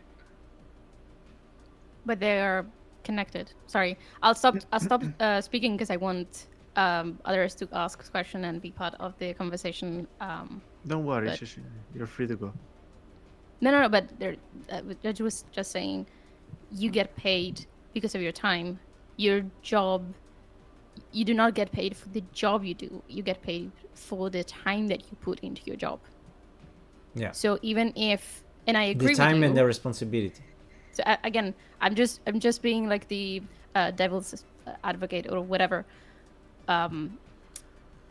It doesn't make sense. It's a very utopistic kind of view, and from a company perspective, if I had my own, company, I had my own people that I had to take care of, I wouldn't be betting on this, and I wouldn't have the same optimistic, view that you have. I agree with you, but it's not realistic in my point of view. Okay, cool, great. I will counteract what I believe, what you've just said. So, my thing is, when we go to this standpoint, I give you this perspective of, okay, cool, we should take this back to the level of what can we do in the lowest cost-effective way to replicate successful methods previously and bolster a local scene, be it via events locally on a small scale. How could you enable perhaps orgs to do events and develop local fan bases, stuff like this? And how do we really get the word of mouth going via this? If you then tell me that is an optimistic way of looking at it, then what I tell you is, why the fuck are we doing this anymore? The same response I would give you as to an organization being like, I do not have the time or resources to carve up an identity, I would tell you, why the fuck do you have an organization then? What's the point? Like, actually, what is the long-term goal for you? Are you just here? Like, do you have a financial domination fetish? Like, is it your fetish to lose money? Because it feels to me a lot of these organizations in ERLs have a findom fetish, because it's just a thing of like, we are just here to put in $2,500 a month on salaries and not have any long-term plan of how to recoup these costs, because we don't give a fuck about putting any money into content or like personal branding or whatever and stuff like this. So then what is the point? What's the payoff? Like, we just like losing money then.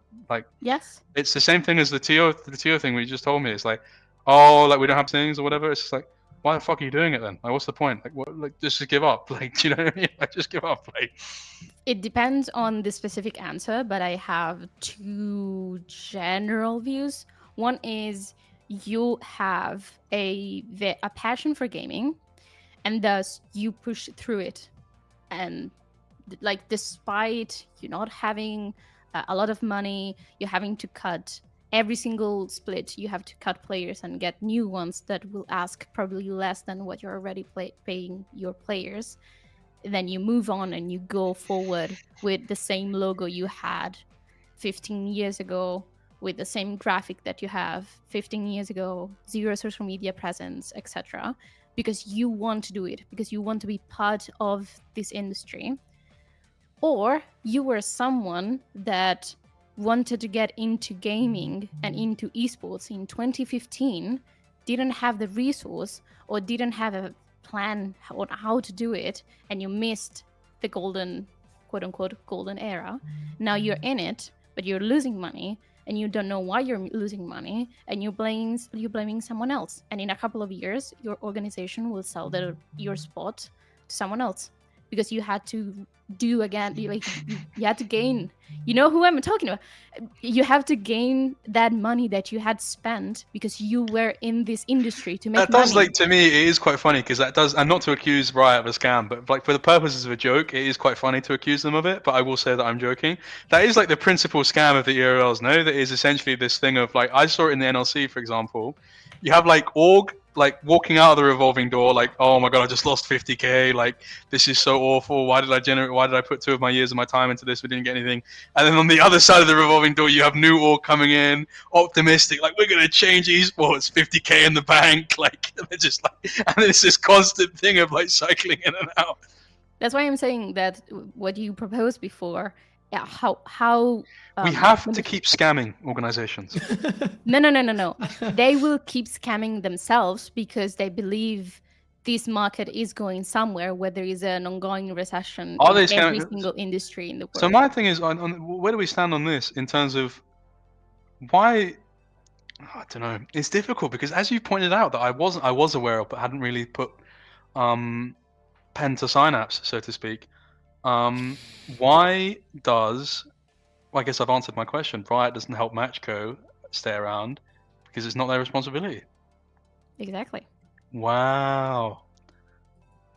But surely, from an optics perspective, I was not in the room. I was not in the room, but from what I know, there are other things that have went on.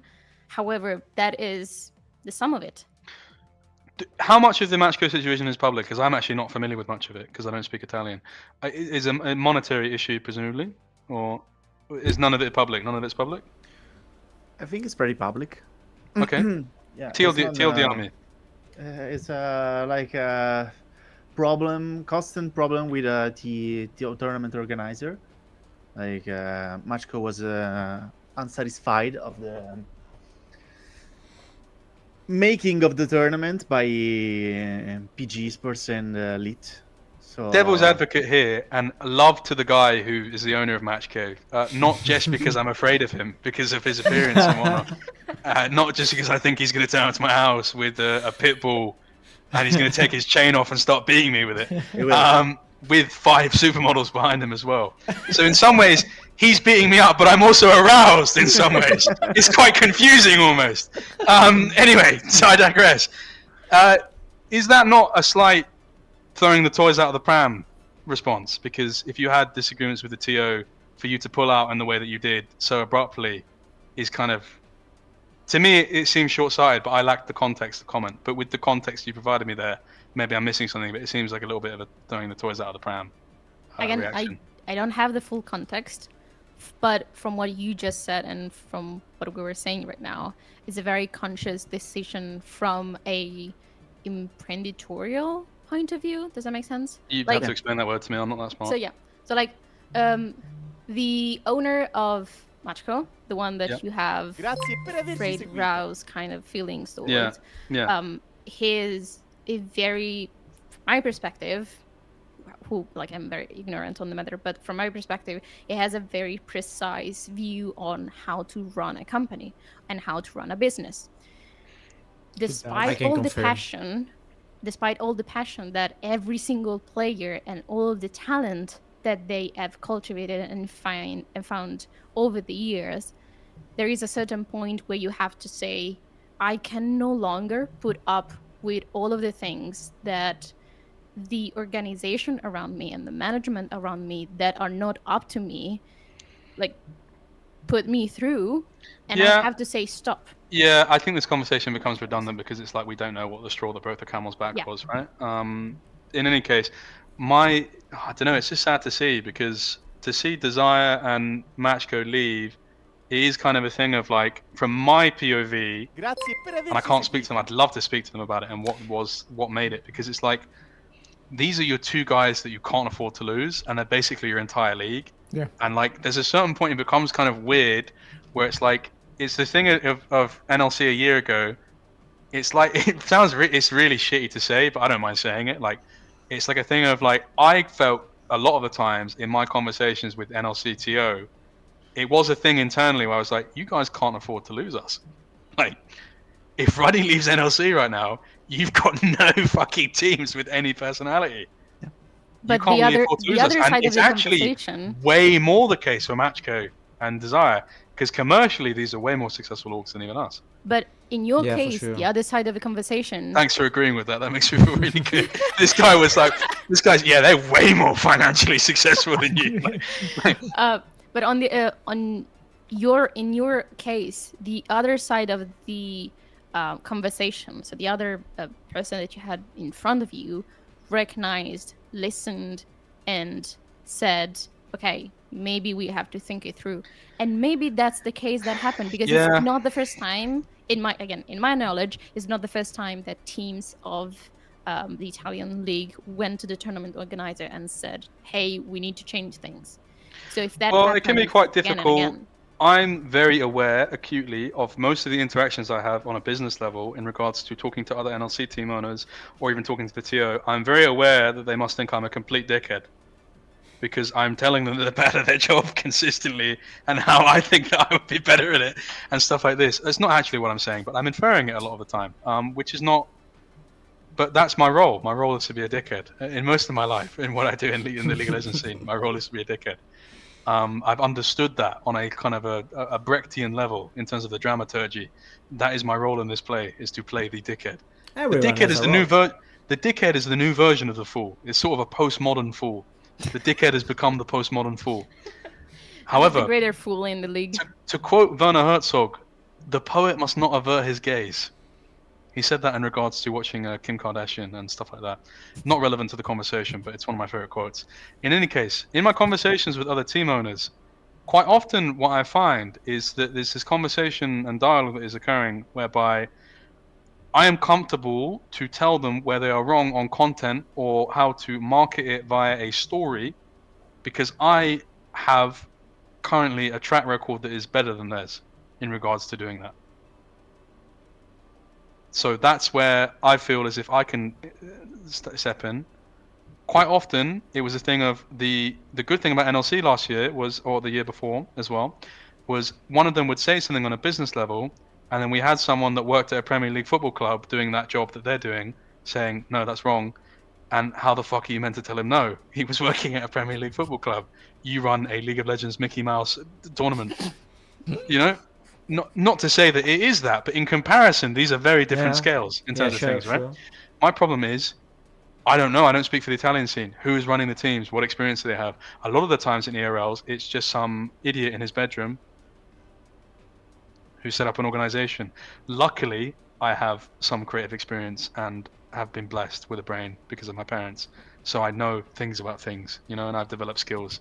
But realistically, I should just be an oaf. Like, I dropped out of university, unemployed for years, depressed, played League of Legends. It's weird that I can speak about the things and be good at the things I am.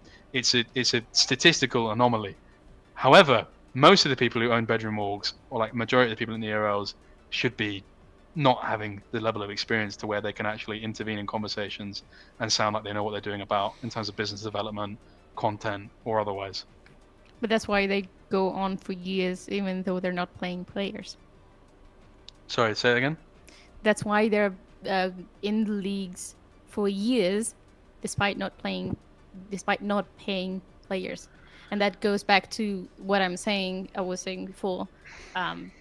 There are certain orgs that are here for the money, certain orgs that are here for the passion, but in both cases doesn't really mean they have I actually think business that's experience. weirdly, despite how uncharitable you may think that is as an interpretation, it's actually very good faith, because my question would be, if there are orgs that are in it for the money, where's the fucking money? Yeah. Where is it? That's the So point. I actually think it's not a thing that these orgs are here for the money. I think that they're just really stupid. I think that they're here and they don't even know how to like turn their monitors on practically. Like it's a thing of that's like. What I said. That's why I said there are people that are here for the passion, there are people that are here for the money, but it doesn't necessarily mean that either of those isn't have business experience. It was a kind of way to say not everyone has a brain. Yeah, I think that well, at least this is probably the final thing I'll say because I need to eat some dinner. But creatively, we exist in an ecosystem whereby the best creatives in this industry are like they're not amazing in terms of what they're able to pivot towards and the ideas they have in terms of originality. There's a lot of slop that is produced, and unfortunately, pigs will think it's gourmet if you know, a lot of the time. That sounds very elitist, but I am elitist in this regard. I think a lot of the stuff that is done creatively is philosophically flaccid, defunct, and if there was a creative boner pill for this industry, everyone would have erections. But unfortunately, we have to go home and displease our wives in terms of what we put out creatively in this industry. That goes for the journalistic practice a lot of the time. That goes for people who make content, interviewers. I thought I was the best interviewer in League after 2 days of doing it. Like, because the questions that some people are asking, and that's not an attack on you, Cecilia, because you have a very particular role that you have to fulfill when you work for a publication, and there's certain things that people want. But in terms of individual freelancers that have no obligation to fulfill a quota, and they're actually just doing it for the love of the game. Oh no, I got kind of fired, so like. No, but even when you were doing it, I wanted to make sure that I don't consider you in that intellectual bandwidth. Because there's a different set of criteria that has to be done for that practice. But if you are someone that exists without no masters, no albatross to wear around the neck, and some of the questions that are being asked, I thought very lacking of any intellectual bandwidth or creative bandwidth. But I think that's endemic and symptomatic of a wider problem in the space. There's a real issue there, and it hurts. The people that are visionaries are the same people that are operating organizations like Los Ratones and Kometo, and these people aren't creative geniuses, but they are visionaries in the sense of they see something that is intangible and they have something special, you know. LR and KC are more religions than they are teams. They have principles and doctrines that are given away psychosomatically via a way of living, and a way of being a fan means that you must adopt this way of speaking and this vernacular. They are more religious than they are otherwise. So actually the key to running a successful streamer team or whatever is religion, which is why I would like to remind us that in Italy, God is important. And please go to church. It's an institution. Don't be like Machiavelli. He turned his back on religion, and look where it got him. You know, I'd rather be a pig than a fascist. Very important quote. And we are on the right way. Religion is the fiber by which we shit out our own hearts, you know? Thank you. I'm going to be leaving on that note. Goodbye. Yes, thank you, Jake, for your time. That's a perfect Thank ending. You so much. And just to, if I can do any plugs, is that okay? Floor is mine. Deugemo will... Ruddy, Floor is yours. Is that okay? Ruddy Sack, we play on the 17th. If you want to watch NLC, you can come and watch us play. Come on, no. Let's him. Come and watch us on the 17th. Let him. Yeah, sure. I don't care about personally having any followers, but if you'd like to, it's not Don Jake on Twitter. You can also follow my organization, the Ruddy Sack. Recently, I've realized that a lot of people think I'm an idiot, so I've been talking more intellectually to compromise this thing, because I pretend to be an idiot for the last 5 years. It's a newsflash. I read a couple books from now and then. At the Ruddy Sack on Twitter. Other than that, I'd like to please implore Macko and Desire return to Italy. I'd like to implore any of the fans. Entertainment ain't for fucking free, lads. As much as we've shit on Riot tonight, go and fucking give Macko £5. You know, don't make it a Prime sub as well, because fucking Twitch gets half of that. Orgs, set up a Patreon. I don't know why we don't do that, but set up a Patreon. Let's get some money to Macko. We need these guys on the scene, man. These guys are great. Someone's got to pay those supermodels, you know? Like, anyway. Goodbye, guys. And love, how do you say Bella ciao? How do I say I love you in Italian? Bella ciao is good. It's perfect. Bella ciao. Bella ciao. Bella ciao. Bella ciao. In Napoli, where lovers meet. Say goodbye, guys. Thank you very much. Allora, mamma mia, non me l'aspettavo così la serata, sinceramente. Povera Cecilia, che ha cercato di non ridere per non sentire dolore, praticamente, ma non ce l'ha fatta. Credo che abbia sofferto tantissimo Cecilia stasera. Però ho parlato troppo, quindi ci sta. No, dai, no, veramente. Cioè, io l'ho conosciuto di persona appunto a Londra. 5 minuti e già in quei 5 minuti avevo capito che che fosse comunque un personaggio, personaggio. sì, positivo, però non un personaggio negativo, cattivo, in questo senso. Stasera me ne ha dato sicuramente ancora di più il resto. You can watch the rest of the live on YouTube tomorrow with English subtitles. Yeah. If Or you, vice if you, versa. yeah, tomorrow morning you will find VOD. the VOD on YouTube channel. Don't worry. Vischio, zitto sei stato. Non sei contento che i Macko Sì, sono le io stavo modelle ascoltando. in piscina? Vabbè, poi chiaramente si tratta di episodio Grazie X per che aveva averci visto seguito. lui, non è vero che ci sono sempre le modelle in piscina. Jake, grazie per Inverno. thank you for the follow. Grazie mille. Thank you Ci very sono much stato e again. non c'erano modelle in piscina, questo lo posso dire. Sono stato lì e non c'erano le modelle. No, C'era però Den Bosco, che comunque è molto però bello, già lì anche il discorso della piscina, Dell'identità. esatto, È un'identità dell'identità. grossa, sì. che ci siano modelle o non ci siano modelle, già il discorso della piscina, del tuffo in piscina dopo ogni vittoria, cioè quello è qualcosa che rimane ovviamente Ten poi out of ten. nella coscienza di tutti. Ed è stato molto, cioè ha comunque fatto capire tante cose interessanti, anche come la pensa una persona in un mercato, in una situazione totalmente diversa da quella Sì. nostra. Anche avere la percezione da Cecilia, tu se devi andare, quando devi andare, dimmelo tranquillamente. non parlo. No, senza problemi, davvero. Stavo dicendo, cosa stavo dicendo? Me lo sono scordato. Anch'io ho questo brutto vizio di scordarmi le cose, sinceramente.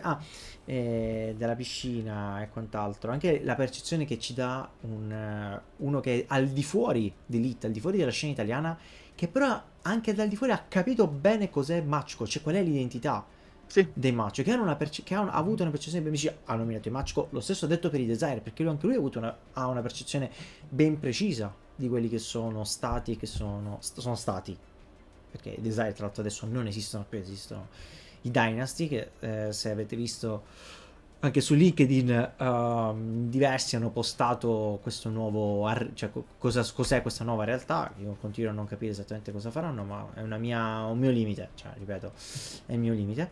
Comunque lui blama molto Riot. E vorrei parlare Sì. di un punto che Vai, ha detto qual è? giustamente, Mhm.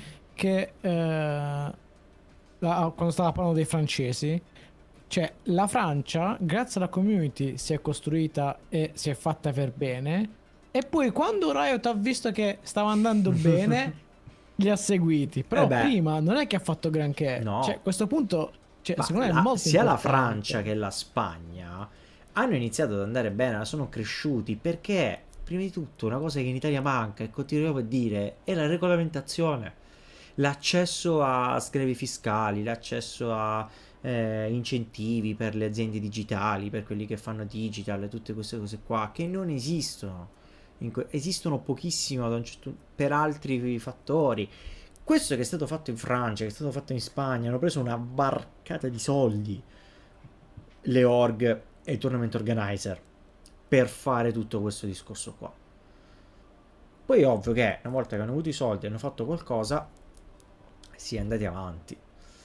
Anzi, ma non è socialmente accettato, perché il videogioco ancora non è socialmente accettato sotto tanti punti. Cioè non è l'esports in sé, non è un problema di esports, è un problema di videogioco. Se ancora i videogiochi soffrono di tantissimi preconcetti, ma figurati di esports se può arrivare a quel Vengono punto. demonizzati. Alza un po' questa borraccia, scusami. Quasi, dai, quasi. Madonna. Il dentista mi ha detto che posso bere solo la cannuccia. Piena di sigarette. Anche che puoi mangiare probabilmente solo dalla cannuccia. No, raga, io oggi, questa è stata pranzo e cena. Non Lo faccio so. vedere lo sponsor. Lo so. Sponsor, no, figurati tanto. Però non è quello che gli dicevo a lui, perché lui dice ma dovrebbero esserci più cose, più questo, più quell'altro. Sì.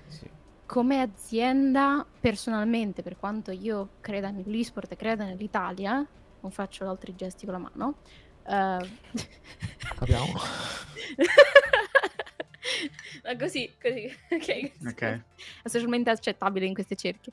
Per quanto io creda nell'esport in Italia, se io fossi un'azienda come Riot, non investirei in un mercato come l'Italia, così come l'Inghilterra, così come l'Irlanda o il Portogallo, che sono così, l'Inghilterra un po' meno, però che sono così legati alla tradizione e alla cultura che hanno stabilito nel corso dei secoli, per Esatto. cui è raramente accettabile qualcosa di nuovo. La TV 50 anni fa in Italia, oh mio Dio, la TV, ma che cosa ti guardi? Oh mio Dio, ci sono Vabbè, quelli che quando è fanno uscito il vedere le Grande Fratello, gambe. per dire, per non andare troppo lontani, quando Sì, iniziò a cioè, nel uscire il senso, Grande Fratello, ah, ma che ti guarda? Poi tutto è diventato così.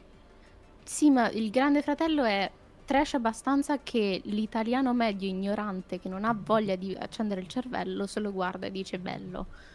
Io sto parlando proprio di un cambiamento culturale che per la media della popolazione che abbiamo ancora non c'è, perché No, io ancora infatti. sento mia nonna che dice ah, ma quelle là stanno con le gambe scrosciate fuori in TV. Gli faccio vedere Valorant in cui si fanno gli headshot e ci rimane, cioè 90 anni di nonna finiscono lì. Nonostante sia la tua fan numero 1, però... Nonostante si guardi e Esatto. ancora crede che i Mad Lions siano il team più forte, ci sono delle cose che vanno graduali ed è perché... Ma tra i 90 anni lo fanno, anche Vischio pensa che Fnatic siano il team più forte. Mai pensato, mi dispiace. Lo dici Non con fate quelle ridere. cuffie.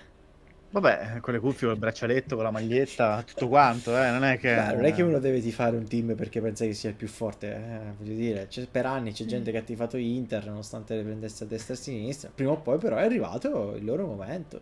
Così Possiamo come prima o leggere poi l'iniziativa torneranno. di Manu99? Secondo me mettere un boy nudo in broadcast che balla su un tavolino da caffè sdoganerebbe totalmente il prodotto e porterebbe viewership. No, ma un boy si deve vestire come... come si chiama quello che non ha vinto Sanremo ma gli piace a tutti? Lucio Corsi. Quello che canta con Topo Gigio. Lucio Sì. Corsi, sì. Mi piace il tuo essere fuori dal mondo dicendo quello che non ha vinto Sanremo ma piace a tutti. È quello che va all'Eurovision per l'Italia. Sì, esatto. So questo, so che si veste benissimo e che so che canta con Topo Gigio. Fine. Basta. Beceppe, Io sono scusami, ma l'opposto delle nonne che non guardano l'esport. Non guardo Sanremo, giusto, vabbè. Andrà all'Eurovision. 100 anni che si aspetta il momento del Genoa. No, non è vero, Infatti, meno, di piano meno, piano. scusami. Quando è stato l'ultimo scudetto del Genoa? Non è 100 stato anni nel- fa. No, Serio? così tanto? Pensavo un po' meno. Negli anni 40, 30, 40 poi non ha vinto più? Boh, non mi ricordo una cosa del genere. 24. Vabbè, raga, voglio dire, prima o poi arriveranno. Mongolia, Lucio e Corsi, Walker. Walker e Topo Gigio. E chi è Ma che scusa, ma erano infatti loro? facciamo presentare il l'hit a Topo Gigio. Raga, io me lo vedrei. Certo, facciamo. Cioè, vogliamo sdoganare gli esports, facciamo entrare Topo Gigio. Portiamo, è una non lo questione so, anche di... Karen a condurre lo zecchino d'oro. Questa Cioè, no, troppo. è una questione anche di legislatura, è una questione anche Sì. di apertura del mercato. Il fatto che anche Jack diceva, anche il Regno Unito è una nazione che è vista dalle aziende come una nazione prevalentemente di giocatori di console, Come l'Italia. Come l'Italia, come l'Italia, tra esatto. l'altro. Però poi gli... Vesti come si bene chiama? su Valorant. Butta i soldi su Valorant, dai. No, su Valorant ormai No, questa è l'Italia ha un una altro cosa, problema. scusami. Però lui diceva Se poi League of però Legends alle finali dei fosse- mondiali c'era Se League of Legends fosse partito come un gioco anche di console, in 15 anni ci si arrivava. Valorant Sì. ha due problemi. È uno sparatutto ed è un videogioco. Bisogna proprio cambiare le cose. Quindi ha il doppio dello stigma di un videogioco medio. Anche solo il fatto... io ogni tanto... che ne so, adesso sono Valorant andata... non ha l'appeal per sradicare giochi sparatutto come Call of Duty di base. E No, non ha la perché modalità tra- Battle Royale. Però Call of Duty è una base del gioco. Cioè, Call of Duty ci giocavo io quando avevo 8 anni. Lo so, No, ma Call of mai. Duty È un ha una come si dice, ha comunque una tradizione ben precisa, nel senso chi gioca a Call of Duty, chi è un giocatore di Call of Duty non lo lascia, o raramente lo lascia, comunque raramente Come lo FIFA abbandona. PES, fai Call of Esatto, Duty cioè, Battlefield, c'è sono quelli, non è che poi per un periodo anche Rainbow Six Siege è stato su Sono giochi console, diversi. sì, infatti. Sono giochi diversi. Parlando dell'universo, soprattutto in generale, Valorant a chi dovrebbe puntare se dice che l'Italia ha un mercato di consolari? Ai giocatori di Call of Duty. Infatti, perché i Fortnite. giocatori di Call of Duty in Italia, cioè i giocatori di console FPS in Italia sono quelli di Call of Duty. Però Valorant è più sponsorizzabile come giochi di coder. Sì, ma è una questo niche sì. di una niche. Cioè ci sono già pochi videogiocatori in Italia, già pochi che giocano agli sparatutto. Grazie Quelli per che averci giocano agli seguito. sparatutto tipo COD e RSX sono fidelizzati perché è da molto più tempo che giocano a quelli là. Yeah, it's Italian. Oh rabbia! Hai rabbia! The change of tone, like, yes, it's Italian. Oh rabbia! Yes, Italia. Shout out. Cosa stavo dicendo? Shout out a me. Non penso. Poi c'era Andrea anche in chat che diceva giustamente la nostra generazione, anni 2000, sarà quella che cercherà di cambiare il paradigma dell'italiano medio, sperando che ci sia anche un ricambio generazionale all'interno della politica, visto che molto passa di lì, tantissimo passa di lì, è quello il problema secondo me, perché Tutto. poter fare, cioè passare se vuoi far passare un settore dall'essere un qualcosa di autogestito, un qualcosa quasi a livello amatoriale, anche nella gestione, a farlo diventare un settore vero, un settore economico reale, e devi necessariamente per forza avere una normativa, una legislazione su quel settore. Qua ancora ce la cincischiamo a capire Qui siamo chi se ne rimasti deve al occupare. 1935. No, ci siamo no. tornati però. Infatti, siamo andati avanti e siamo tornati. Oggi ho preso Cioè- un bellissimo libro che si chiama Il suicidio della pace. Mhm. Fantastico. Geopolitica at its finest proprio. Lo sono divorato. Ricorda la signorina Natalie Portman al Senato che fa "È così che muore la democrazia"? Esatto. Sì, adesso non inizio a fare i rant geopolitici, però è tipo... No, è no, un- no, anche perché sono le 11:30, siamo in via di È una chiusura. revisione, Sì, è devi una andare a revisione- chiudere, Cecilia. è una revisione degli ultimi 30 anni dal livello economico geopolitico sul perché la pace, o almeno il periodo d'oro dell'Europa e del mondo di pace si è disintegrato in meno di 20 anni. Bellissimo, leggero. Alle volte Leggero. trovo affascinanti i gusti di letteratura di molte persone che si leggono i libri motivatori, che stanno lì a dire no, perché ti devi migliorare in questo modo, devi fare così, così, cosà. Persone che leggono libri di storia trovandoli interessanti, o comunque storia geopolitica bella. Io che voglio leggere solo di draghi e elfi. Io vado ci dalla versione sta. spicy del Signore degli Anelli, più semplicemente denominata porno con le ali da dei miei amici, a... L'ultimo, come si chiama? Quello Fort Wing? Certo, Ok. non mi piace, però me lo Non leggo l'ho perché letto. ormai l'ho iniziato, ma sono 300 pagine. Sì! E dall'altro lato invece storia della geopolitica più recente, perché dopo 5 anni di laurea in scienze diplomatiche qualcosa dovrò pur sapere. No, basta. Tu dici? Sei sei correlativo obbligata. italiano di Topolino, addirittura. No. Non è una cosa brutta, però... A parte che Topolino ha uno guarda istruito i tuoi video mentre caga, generazioni però. quando era fatto bene. Quando adesso è così, no. No, semplicemente se devo leggere per piacere, mi piace leggere una storia di quel genere. Preferisco leggere le storie che altro. Se Dopo no, Vischio ti mi do leggo il giornale. recommendations. Libri postal market. No, non sono della generazione di libri postal market. No. Revil, te che Assolutamente leggi? Io non leggo, grossissime difficoltà a leggere. Sì. Sono fortemente dislessico e una frase la devo rileggere 3 volte perché non riesco a leggerla. Ti mando anche delle recommendation a te. Intanto Andrea Capita. scrive: Mi ricordo le volte in cui Pau era andato alla Camera per parlare degli esport o in generale del mondo videoludico e di come questo debba essere tutelato e gestito. Ma non è l'unico caso di influencer che viene invitato, ma che poi a livello politico non viene fatto niente. Per cui ogni volta che sento la notizia che qualcuno viene invitato da un partito politico, io so già che è solo propaganda. Te, Deugemo, che ne pensi? Che effettivamente è solo propaganda. Io voglio ricordare che alla Milan Games Week 2023 c'era stato detto da un rappresentante della Lega: ci vediamo l'anno prossimo alla Milan Games Week 2024 con una legge sugli esports. Prima era stata presa in Buttateli carica fuori. dai 5 Stelle. Buttateli fuori. Tutto il discorso. Poi cosa è successo? Con la Lega poi ha iniziato a perdere quota all'interno del governo e quindi si sono concentrati anche su altro, giustamente intendo da parte loro, e quindi adesso siamo in una situazione in cui in realtà chi si è preso in questo momento lo scettro, l'eredità di portare avanti in qualche modo una regolamentazione sugli esports è Fratelli d'Italia, però ancora non sappiamo se e come andrà avanti tutta questa storia, perché comunque vi posso garantire che sotto banco nel senso non davanti a telecamere, senza fare propaganda e altro, la cosa va avanti molto lentamente, ma la cosa va avanti. Tutto il resto che vediamo è sicuramente propaganda. Ma sai perché?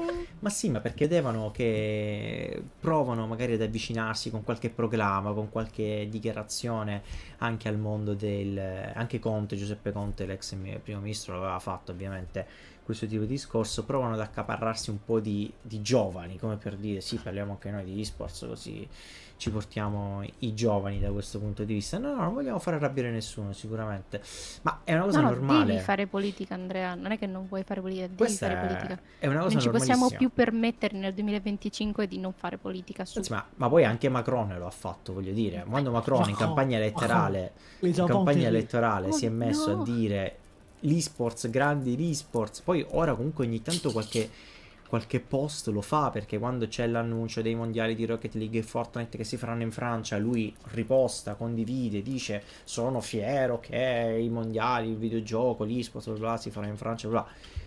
Però finisce lì, non è che c'è molto da ogni tanto il richiamino, il contentino, come per dire guardate giovani che io sono con voi per gli esports. In Italia questo discorso ancora non l'ha preso, ma in Italia è diverso anche perché... Come no? C'era Meloni Chan che andava a Romix e si faceva le foto sui draghi. Verissimo, anche questo è vero, ma il discorso principale è che, tra virgolette, purtroppo in Italia in questo momento ci sono problematiche ben più gravi, e quindi l'esports, il videogioco, ovviamente non può in alcun modo avere importanza in questo momento. Ma anche perché adesso non è più, ripeto, siamo in un momento molto più passo indietro, siamo in un momento di recessione in cui le industrie di entertainment che non sono necessarie non sono il punto focale dei partiti che si vogliono accalappiare i voti principali.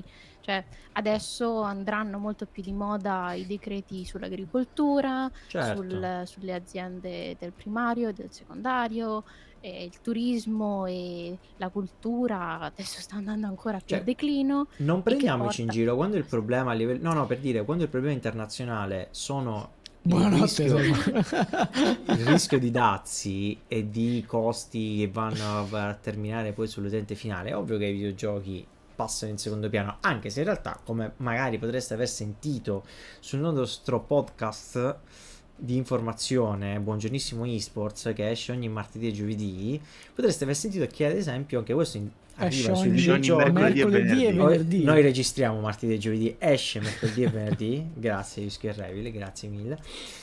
Però anche la Nintendo Switch ad esempio ha per il momento sospeso i preordini sia negli Stati Uniti e poi successivamente anche in Canada, perché per il problema dei dazi, perché se entrano in gioco i dazi il costo ovviamente poi non rimane lo stesso che viene anticipato oggi. Comunque abbiamo finito. Abbiamo finito. Basta Sicuramente. politica. Basta. Andiamo al Piuttosto nostro mi tolgo Lodol. l'altro dente. No. Andiamo al nostro Lodol quotidiano. Ci siamo tolti il dente della politica. Andiamo al nostro Lodol quotidiano. E poi, Porca ovviamente, troia.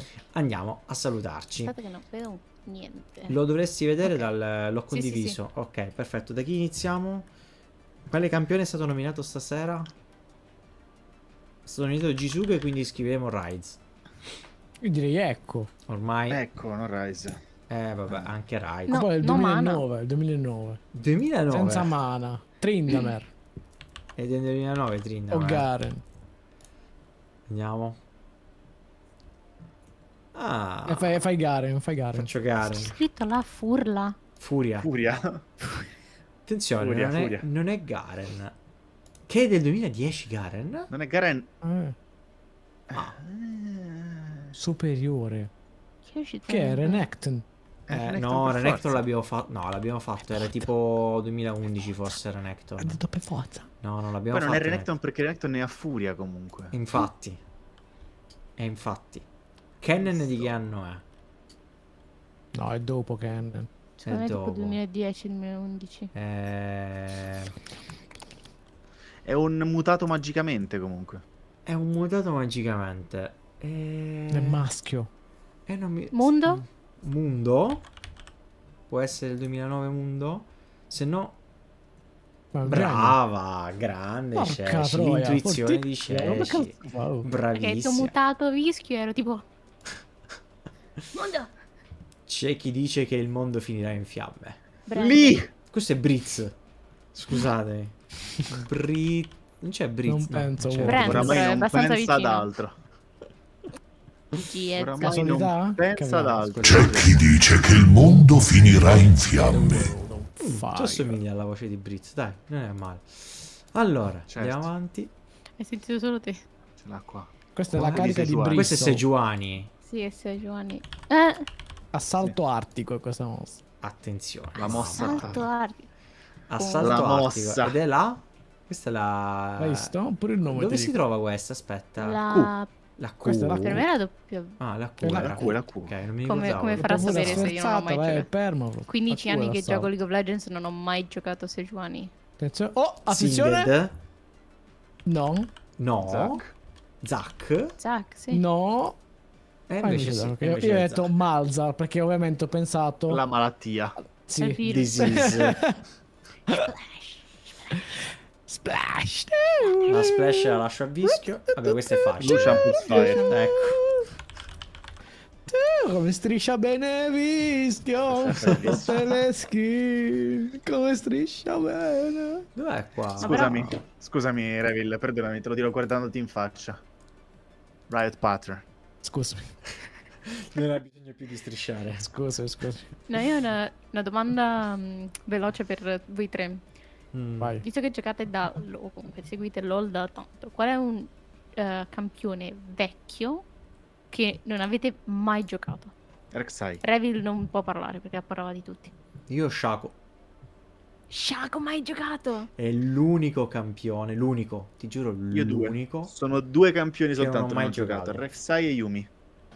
No, io questi li Io ho un giocati. botto, raga. Cioè, Che io almeno un game l'ho fatto. Sejuani non ci ho mai giocato.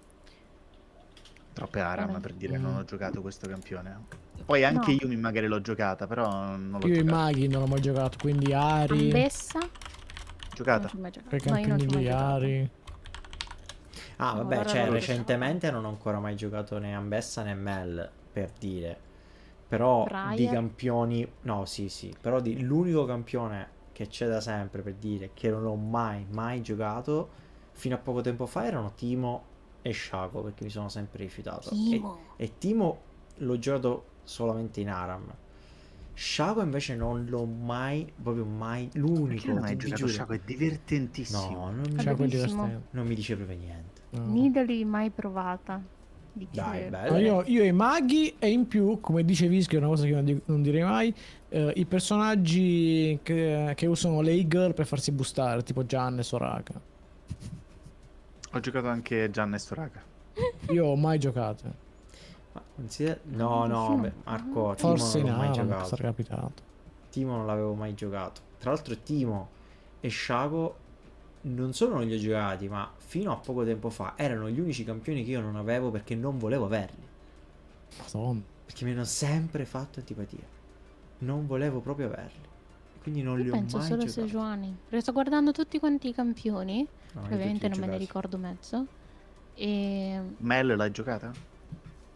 No, di quelli vecchi sto dicendo. Quelli Ah. nuovi, tutti quelli che sono tutti recenti. Non è Io- nuovo, però anche Xant non l'ho mai giocato per 2 motivi. Non lo voglio sapere. Non vuoi sapere? Non lo voglio Giochi sapere. tank L'altro non lo non ti voglio piacciono i sapere. campioni sbroccati. Ah, non è vero, scusa, TP Everin, perdonami. Non è sbloccata. E non Che solo no. TB. Va Anche bene, io. signori, siamo arrivati a conclusione, direi che possiamo salutarci. E grazie mille a tutti voi che ci avete seguito, e che siete stati qua in chat, avete partecipato, insomma avete fatto domande. Spero vi sia piaciuto questo tipo di contenuto anche un po' diverso dal solito, con ospiti internazionali. Come già detto in chat, l'idea è anche magari una volta al mese per chi è disponibile ovviamente, di continuare a farlo. Vedremo chi potrebbero essere gli altri, e così magari ogni tanto riusciamo anche a parlare non solo di elite d'Italia, ma capire anche come funziona negli altri mondi. Io negli ci altri tengo a posti. dire soltanto un'altra cosa. Vai, Revi. Se una squadra esce dal tuo campionato, 2 squadre escono dal tuo campionato, se 75 squadre escono dal tuo campionato, è inesperienza. È inesperienza. No, Ci sta, no, no, ci no, sta. no, chiudiamola qui prima. No, Ci sta. Devil, esci dalla porta. Fuori. Signore, buonanotte e buoni sforzi a tutti e a tutte. Ciao.